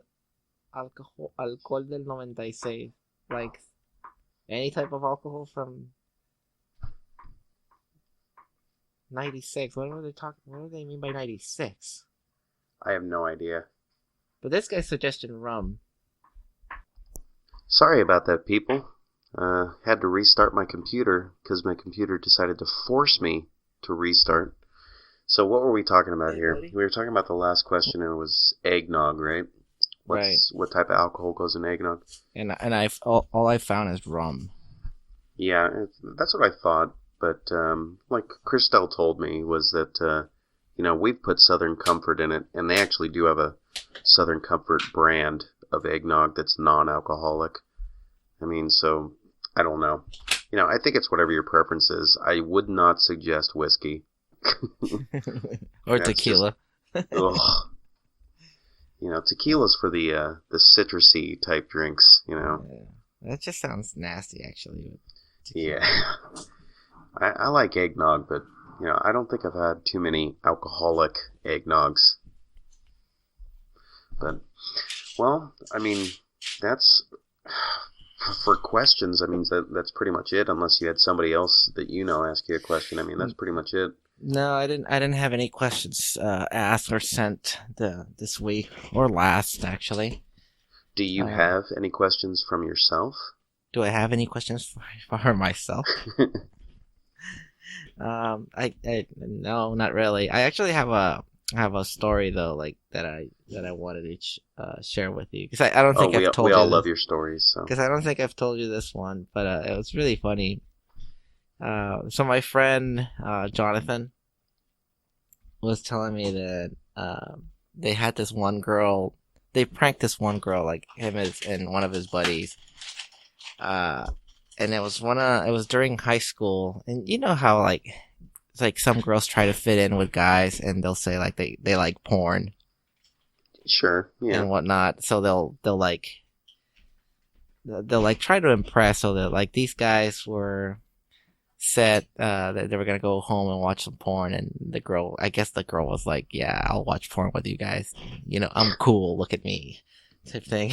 And so anyways, like they had the scene where like the girl's going down on two guys.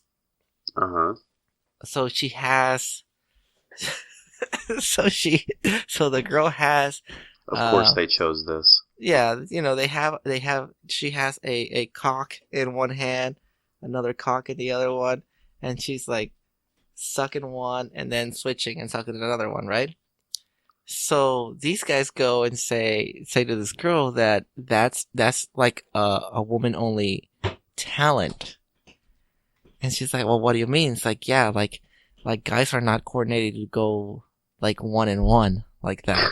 Like the girls, so they're like pretending that they're holding a, each one is holding a dick, and they're trying to like synchronize like how would they suck one at a time, and they're just like, no, I can't do it. Like I can't like. I feel like I have to move like both hands or like move this way, and my hand like moves, and this girl's going like, nah, you guys are like messing. It's like, no, like just you go ahead and try it, and she's trying it.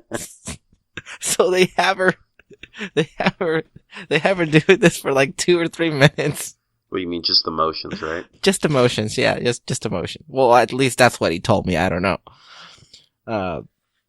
But she's like clueless, and these guys are like pretending that they can't synchronize having 2 dicks and sucking at the same time. And she's going like, oh, it's so easy. Look, like I can turn and stroke at the same time. Oh my god, dude! It like I said, it took like 2 or 3 minutes to figure out what was going on because they just couldn't resist anymore. They just started laughing. That's cruel, man. That's cruel. I know it's cruel, but it's so freaking funny. And there's like, oh yeah, the excuse they use is like, yeah, like men can't multitask, but girls can.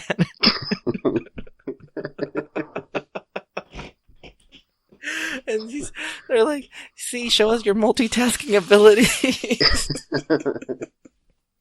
That's like some Chasing Amy stuff, man. That's just messed up. Oh man. You know, I do have a question for you. You know, like Christelle, she likes the murder mysteries, right? Yeah. And I've noticed that, you know, like I go on Facebook every now and then, and I've noticed that, you know, other women, you know, they tend to like these types of shows or these types of movies. You know, I'm not saying I don't like them and men don't like them. I'm just saying, you know, they just, for some reason, women seem to be inclined to these like detective or murder mysteries or whatever. And yes, they're awesome. You know, like some of these shows are really cool. But why is it the women like them so much? And my question is because, you know, like I'm wondering, do women think that they're detectives? Do all women think that they have like some detective ability? Well, I mean, to their defense, they do. Yeah, they do. I'll admit it. They do have that. Well, I don't call it a sixth sense. They're just really good at noticing subtleties. Yeah, so like you come home, you usually act a certain way, and then you come home the next day and you act a little differently, and they're like, "Who you fucking on the side?" Right, and I mean, and that's taking it to an extreme, but their sense of like something's wrong or something's different. Yeah, and I appreciate that type of ability. And they have to because it's an evolutionary thing. Where, yeah, I mean, for us, we don't give a shit. We can just pork with anybody, right? But a woman has to be a little bit more careful on like who she picks as a mate and how like what are the words that I'm looking for here? On how they choose of or whether or not they're getting their needs met. Does that make sense? I guess, but I mean, so you know, to your murder mysteries or whatever, I don't think it's the theme itself. I think it's just what's being stimulated. Yeah. Well, I mean, I could ask Christelle. I mean, she is sitting right here. Hun, why do you like murder mysteries?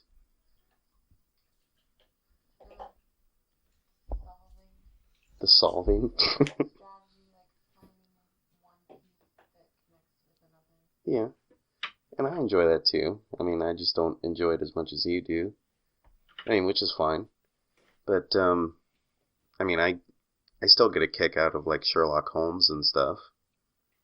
You know, but I mean, she'll watch like the B-rated television shows. Can I mean, confess something? What? Can I confess something? You know how, speaking of mysteries and stuff, I never solved a single fucking Scooby-Doo, like, episode. Oh, you mean like you actually tried while you're sitting there watching? Yeah, going, it's that dude. Yeah, I actually tried. I never solved one. So when you were watching Scooby-Doo, is it possible? Like, that's my question. Is it possible to solve a Scooby-Doo mystery episode if you haven't seen it before? No, it's not possible. As an adult, anyway, I don't think it's possible. I mean, so do you like Blue's Clues? Blue's Clues? Yeah. I've never watched Blue's Clues. Really? Yeah. I know. I could still watch a Blue's Clues episode if I've never seen it before. I actually kind of enjoy it because, like, I know it's for a kid and that a kid can solve it, but I mean, it's still fun. Speaking of Blue's Clues, there's a story like in YouTube that he's telling a story about like this chick that he started to talk to, and he thought he was gonna get laid for the night, and she ended up. I've seen that. Have you seen that one? Yes, I heard about it. Steve. Yeah. Yeah, I've seen it. Like, I've seen the whole thing about his life story and how he switched and like went and started a band for a little while, and the reason why there was some myth going around, and I thought it was true, but apparently it wasn't. That he wore long sleeves to hide his tattoos and stuff, and that wasn't Mr. Rogers' myth. No, Mr. Rogers. Wasn't it? How true are all the stories about Mr. Rogers? I'm not talking about the pastor stuff, like how he was a pastor and all that. I know that was true, but I'm asking like when he was a Marine, he was a sniper, right? So I've heard. Yeah, and he has a certain amount of like confirmed kills. But I mean, there's real stories about Mr. Rogers that actually make me miss him. Like the fact that he used to call his best friend every single day. You know, and just not even for very long, just like kind of like, hey, how you doing? You know, have a great day, buddy. Love you. You know, all that kind of stuff. Yeah. But I try to text you every day. Yeah. I love you, Zumi. I'm pretty consistent, aren't I? I mean. Yes, you're a good friend. I don't know if you were throwing an indirect here, but just want to make that clear. No, if you want me to stroke your ego a little bit, yes, you are a very good friend. No, it's you know what? That is something that's hard to find. That's not a joke. I'm not trying to be cliche or anything, but for a Mexican, I mean, shit. For a Mexican, you're a really good friend. Yeah, most Mexican friends will just take your money and then never pay you back. Wow, that's really racist. I know. But I have a question for you about Mexico. Are there? I mean, I've been to the northern. There's no donkey shows. That's a myth. No, we already talked about that. Oh yeah, you're right. I've been to the northern parts of Mexico. You know, I've never been to like Mexico City and everything, but I'm pretty sure that all the streets you drive on the right side of the street, right? Yeah. You know, like is there any part of Mexico where you actually drive on the left side? No. Or is pretty much all South America and Central America the right side? It's all the right side. The only time that rule does not apply is if you just don't give a shit and people don't give a shit. Like sometimes you'll see somebody like park like right in the middle of the street, so you gotta like make your own lane. It's still got to be better than Russia. I've never been to Russia, but from what I hear, yeah, I've seen videos. So it's basically the same. No, that's always interests me. I can't believe I've never asked you that, but I was pretty sure that most of like the Americas was all the like right side of the road, but I wasn't quite sure. I guess I should know this, you know, traveled all over, but actually, wasn't Kyrgyzstan the right side? I'm pretty sure it was. It was. But that was pretty much chaos once you got into like Bishkek and the Dushanbe Road. Remember all this shit? Yeah, I do remember Dushanbe. Dushanbe control. Just for anybody who might be wondering, Dushanbe control was this little like, it was basically some guy. I mean, wasn't it? It was just some dude. Yeah, it was just one dude that was like sitting the same in voice. like this really remote location that was like a radio checkpoint. Whenever we'd fly out to do operations and stuff like that, and you'd call this guy, and usually like the daytime guy, he was like this really cheerful dude. You remember him? Yeah. I mean, he had like the deep Russian, like Soviet Russian type accent.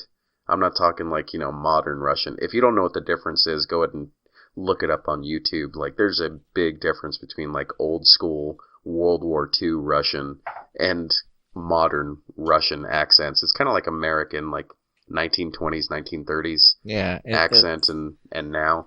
Definitely not the one you see in the movies. Yeah, but it's really interesting. But that was always fun. Like, you'd fly over and be like, Dushanbe control.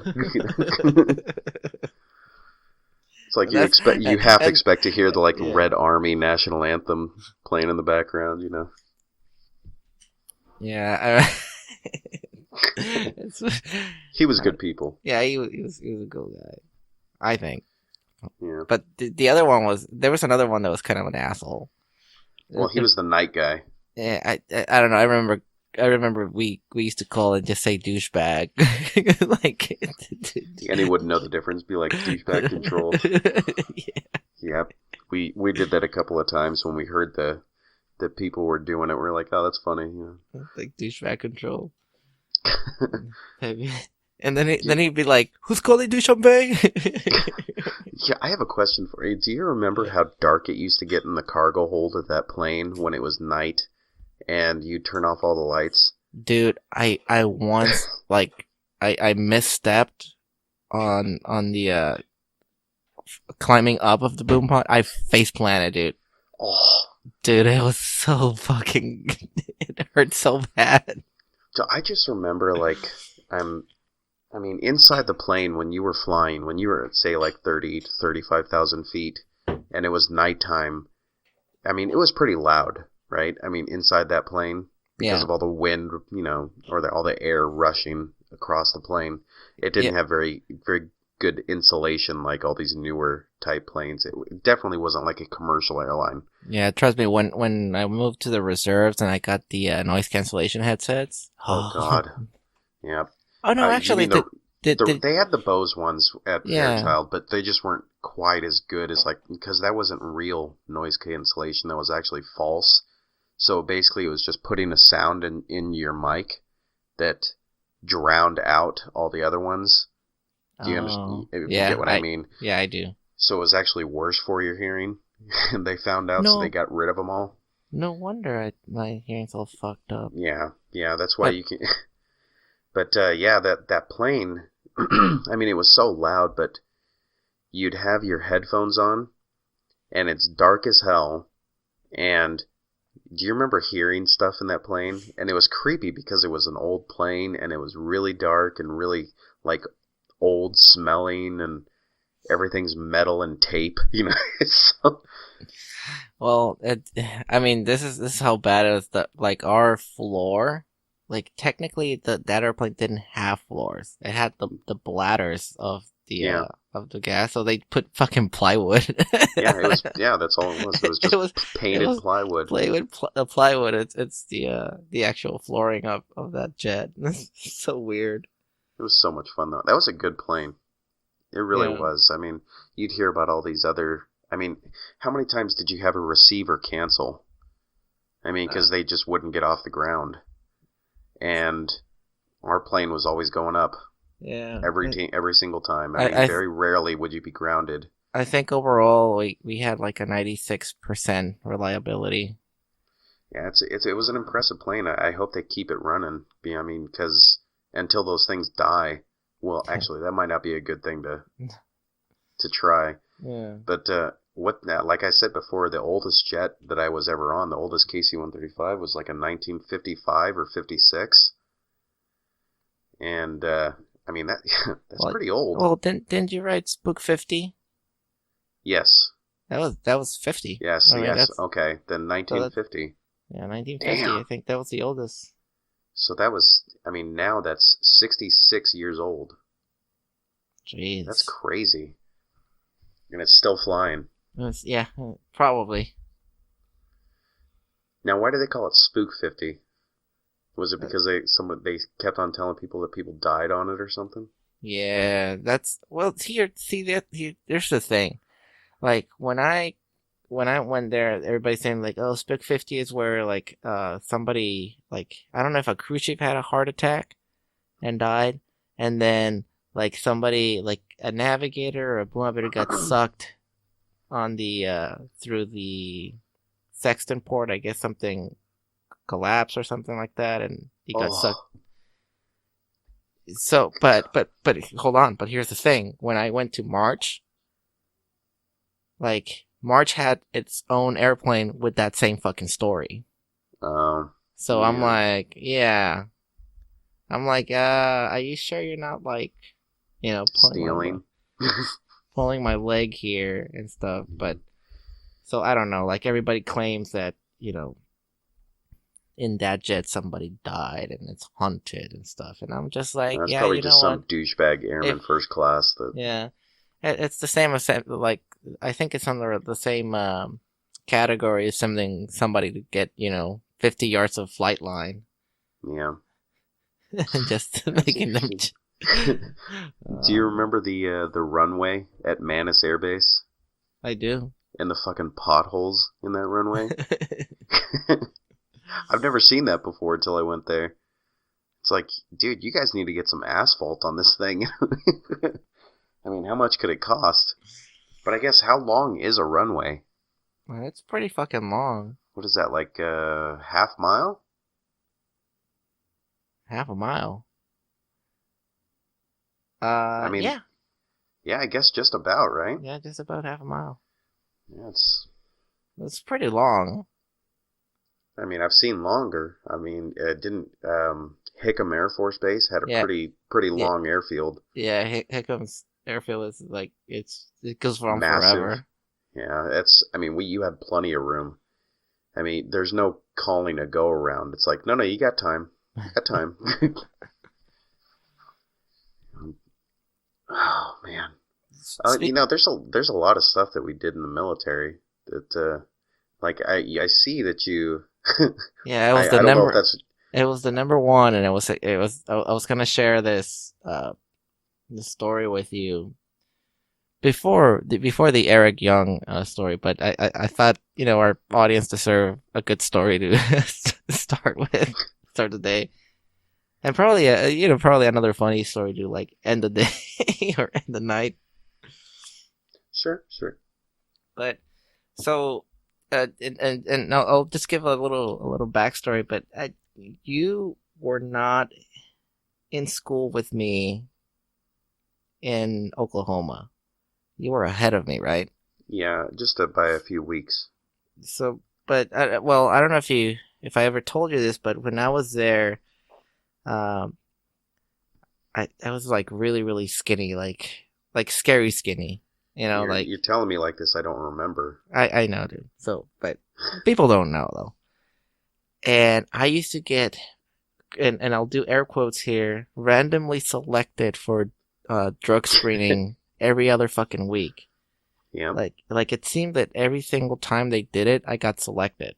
So I had to like pee in the fucking cup like every week, and everybody, like even the instructors noticed that, like, hey, like you get selected for this like quite often. Is there something we should know? And I'm like, no, man, I'm just skinny. Like I don't know. Like I'm not doing cocaine or anything like that shit.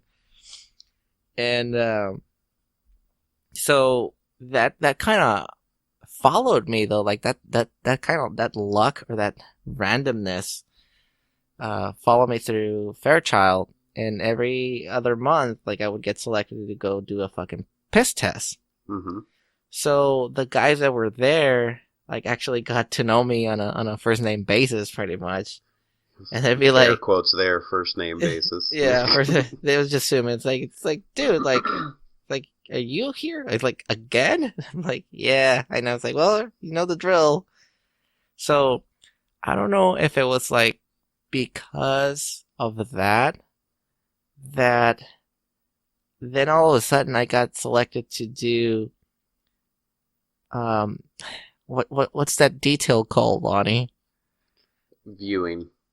Yeah, so you're an observer. So you go in for And X amount of hours, and people that get randomly selected to take a piss test, they have to have somebody observe and making sure that that piss is coming out of their dick. yep. So And in other words, it's a meat gazing detail. MGD.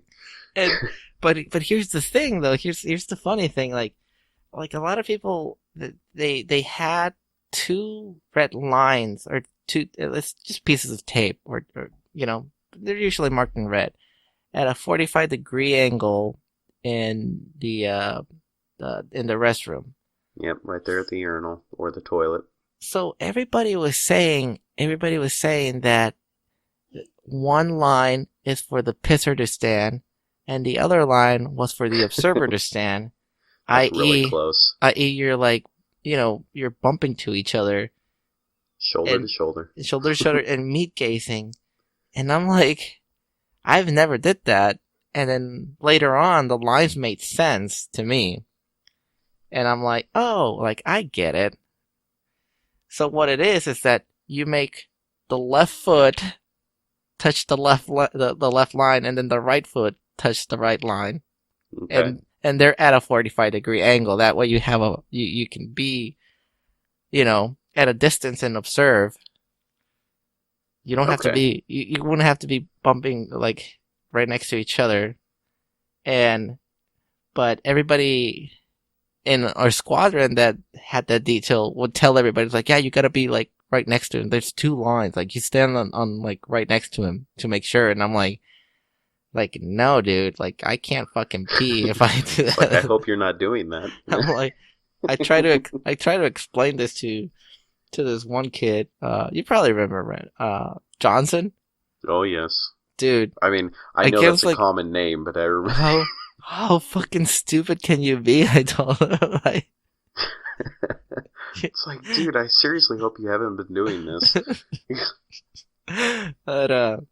But yeah, so I was like, I was a meat gazer for quite a while. Amen. Well, have they changed the rules once you got to your first base? You remember that you had to be like a senior airman. Oh yeah. Yeah, and I remember it was Christelle should remember this because I was always going in to either do a piss test or be a viewer. And I hated that shit. Oh, so you were a meat gazer too? Yeah, because I had to sit there at the table for like a certain amount of hours. It wasn't very long. It was like 2 or 3 hours, right? And you just had to wait with these guys. And 2 or 3 hours? Damn, you were lucky. I was actually scheduled for that shit. Well, I never had to do it during tech school. So, but after I became a senior airman, I had to do it all the time. Like, I'd go into the squadron, and they'd hand me the slip and say, guess what you're doing today? It's like, well, shit. And it was only because I did mobility squadron when I was right after I became senior airman. Oh, okay. And because what's-his-name left the mobility squadron, and they're like, well, you're the only senior airman, in the facility right now, so here you go. You're in charge of mobility squadron. It's like, well, shit. And that's basically all I did. And they're like, well, you're not doing anything else because nobody's going on deployment right now. So you got to go watch people take a piss. You got to go meet gaze. Yeah, you got to go check out people's dicks. Yeah, so for everybody who's like thinking of joining the military, just keep in mind that, the meat gazing doesn't end in boot camp. No. Penis everywhere. Before you actually become somebody, you got to go through a lot of dicks. That's harsh, man, but not untrue. I wonder, like, why, because your discrimination didn't stop there. I mean, when you got to the squadron, I mean, there was a lot of picking on you for, like, certain flights, and going on certain TDYs and stuff like that. I Yeah, remember but- you going to shitty places all the time. Yep. But it paid off because, like, That's a lot of money, though. No. No, I mean, as far as, like, this scheduling, I don't know if you remember Mike. Oh, of course I do. Like, dude. Mustache Mike? Yeah, Mustache Mike. One day, like, I just went and brought him a bottle of Captain Morgan and said, like, okay, dude, like, you've been giving me some shitty stuff. Like, give me something good. And he's like, I'll hook you up, man. I missed every other exercise for that year before I left. And I actually got put to, like, the Vegas exercises. So You're instead an of asshole. I never got to Vegas for, like, Red Flag or anything. Yeah, so instead of me doing, like, the chem gear ones and stuff that you guys got stuck doing on base. I only had to do one. Yeah, I went to Red Flag. I never did a single 80-10 exercise. You know, I only did one, but I did do a lot of alert. Like alert duty is like when you're basically practicing for either like a nuclear strike or, I mean, an attack on U.S. soil or something like that, right? I mean, that's basically all. Or you're getting ready to like you're preparing to deploy to a certain location, and they won't give a specific location. It's just practice, right? And I was at the alert facility quite a bit, right? I mean, and there was some of them where I actually got to visit with Christelle when she was my girlfriend and after we got married. Can I tell that story? No? Okay, I'm not going to tell that story. She's laughing, but she's saying no. But, no, I won't. I won't go into it. I was going to give a little teaser, but I'm not going to. I know it's terrible. Now people are going to bug us about it. Yeah. I should have never said anything. But no, it was the facility, the alert facility that they had wasn't that bad. The only shitty part is that you really didn't have a lot of contact with anyone. Yeah, and cell phone reception was awful. Well, yeah, I think they put lead in that building. Because my reception, as soon as you stepped in, it was like, it's over, you know? But it was actually kind of fun because all you had to really do on alert status was get up every morning, go do your checklist on the plane, pretend like you were going to taxi, pretend like you're taking off, and pretend like you're landing, and, you know, all that stuff. But I would say that alert at home was a lot better than doing alert status when you're deployed. Because being the alert crew on deployment fucking sucks. Yeah, I launch 11 out of 13 times that I pull alert. Dude, I think I launched, oh my gosh, I can't remember exactly how many times, but it had to be over like 75%. It was ridiculous. Yeah. It's like, and then you hear about everybody else, and they're like, dude, I only went once out of 50 times. It's like, well, yeah, you can go fuck yourself. Yeah, those were probably the guys that you were replacing, like when they broke or whatever. Yeah, and it's like I felt like they were breaking on purpose. It's like, oh, let the alert crew do it. It's like, oh, come on, man. And right after you had like 1 hour of sleep.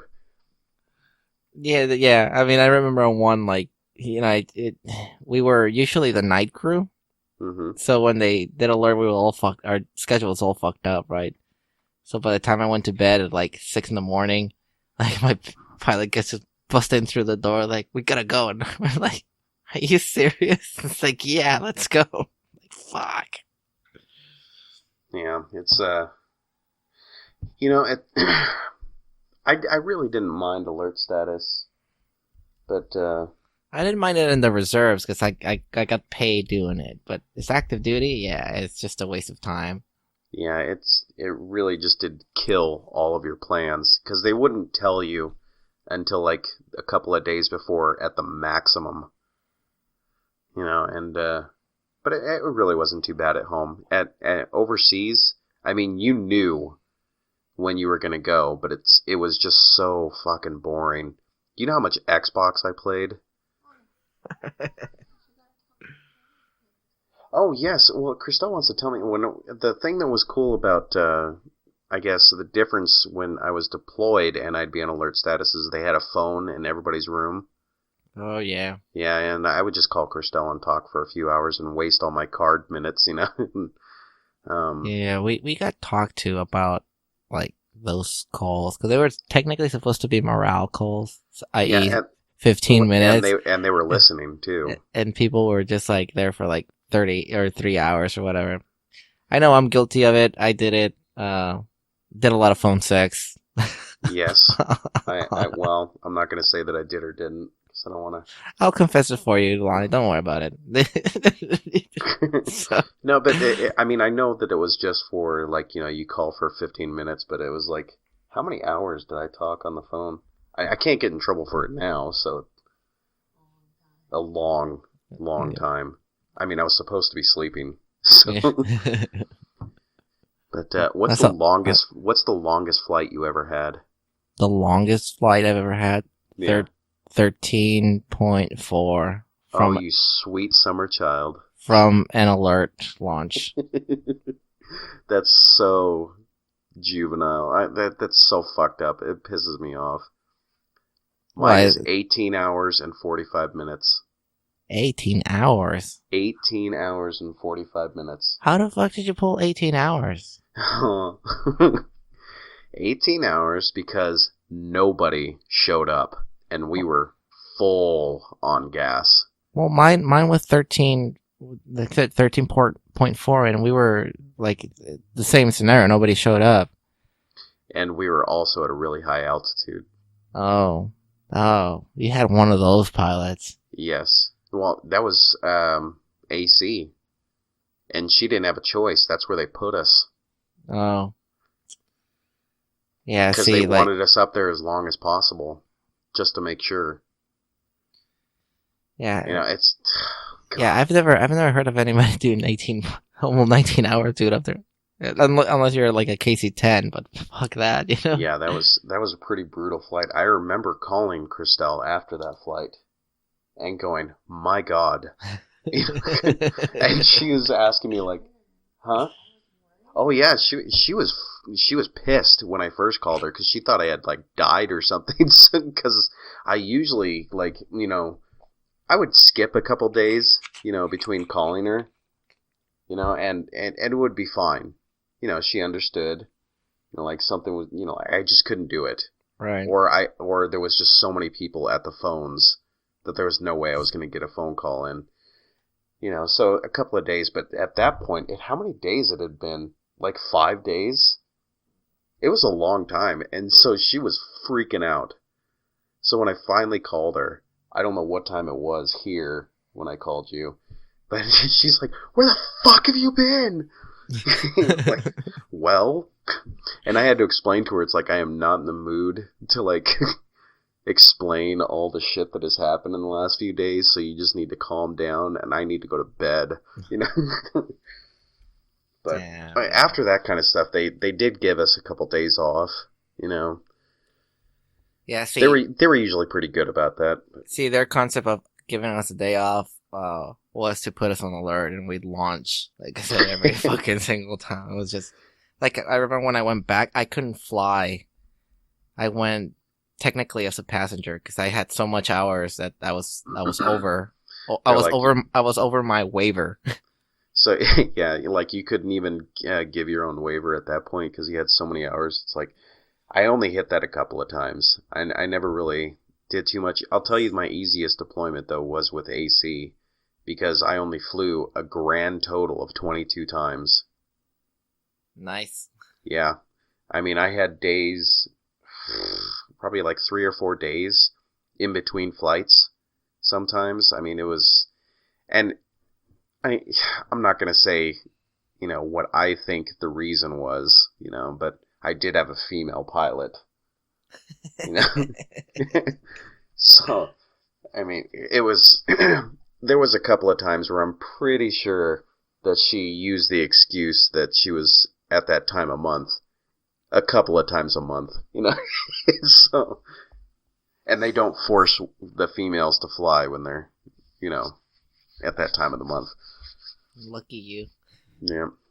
I always thought it was bullshit that they let, some people stay home. Like they'd let a female stay home from a deployment because they were at that time of the month. So they'd switch up the boom operator or the pilot. Jeez. It's like, well, let's delay it for a couple of days and you're going, So they'd have to call somebody up and be like, hey, sorry to give you this short notice, but you're going on a 2-month, 3-month deployment tomorrow, Yeah, you were lucky on that one then. That was a good deployment. I had Zeus. Do you remember Zeus? I do remember Z's. He was good people, man. A funny I guy. miss him so much. I think he was a redhead, but he had blonde hair. But he had that. He's a ginger guy. He had so many freckles. He did. He looked like Zeus. If you ever listen to this, which I doubt you will, I apologize because I love you so much. He looked like the nerdy younger brother of Kevin Bacon.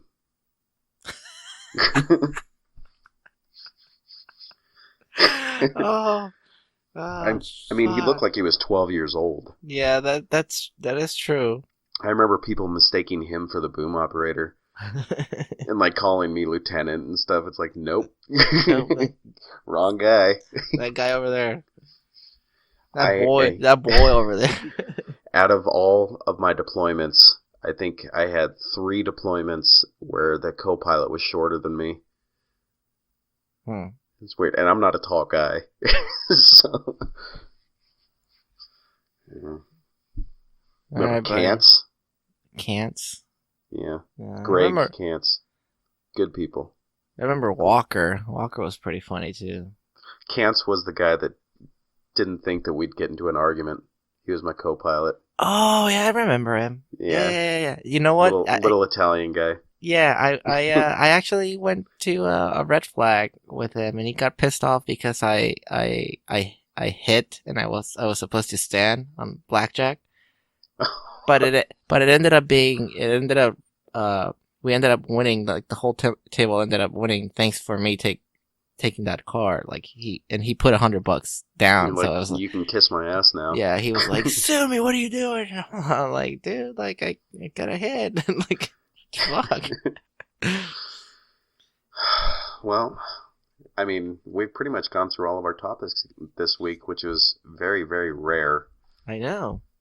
You gotta come up with some more shit. So write questions and stuff, guys. Well, you have enough time. You have 2 weeks, because we're taking, just as a reminder, if you didn't hear us in the beginning, we are taking next weekend off so that we can spend it with our beautiful families and have a fantastic Christmas.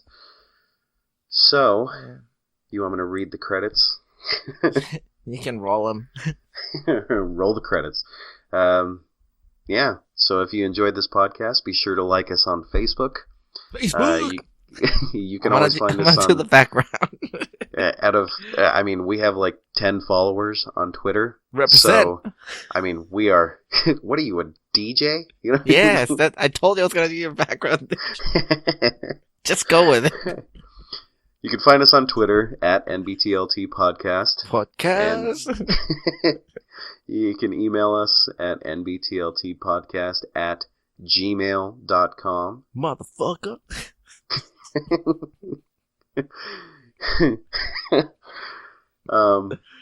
Download our episodes on iTunes.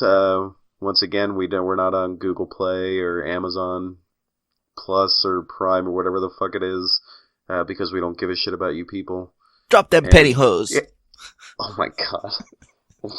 Be sure to leave us a good review if you enjoyed this episode.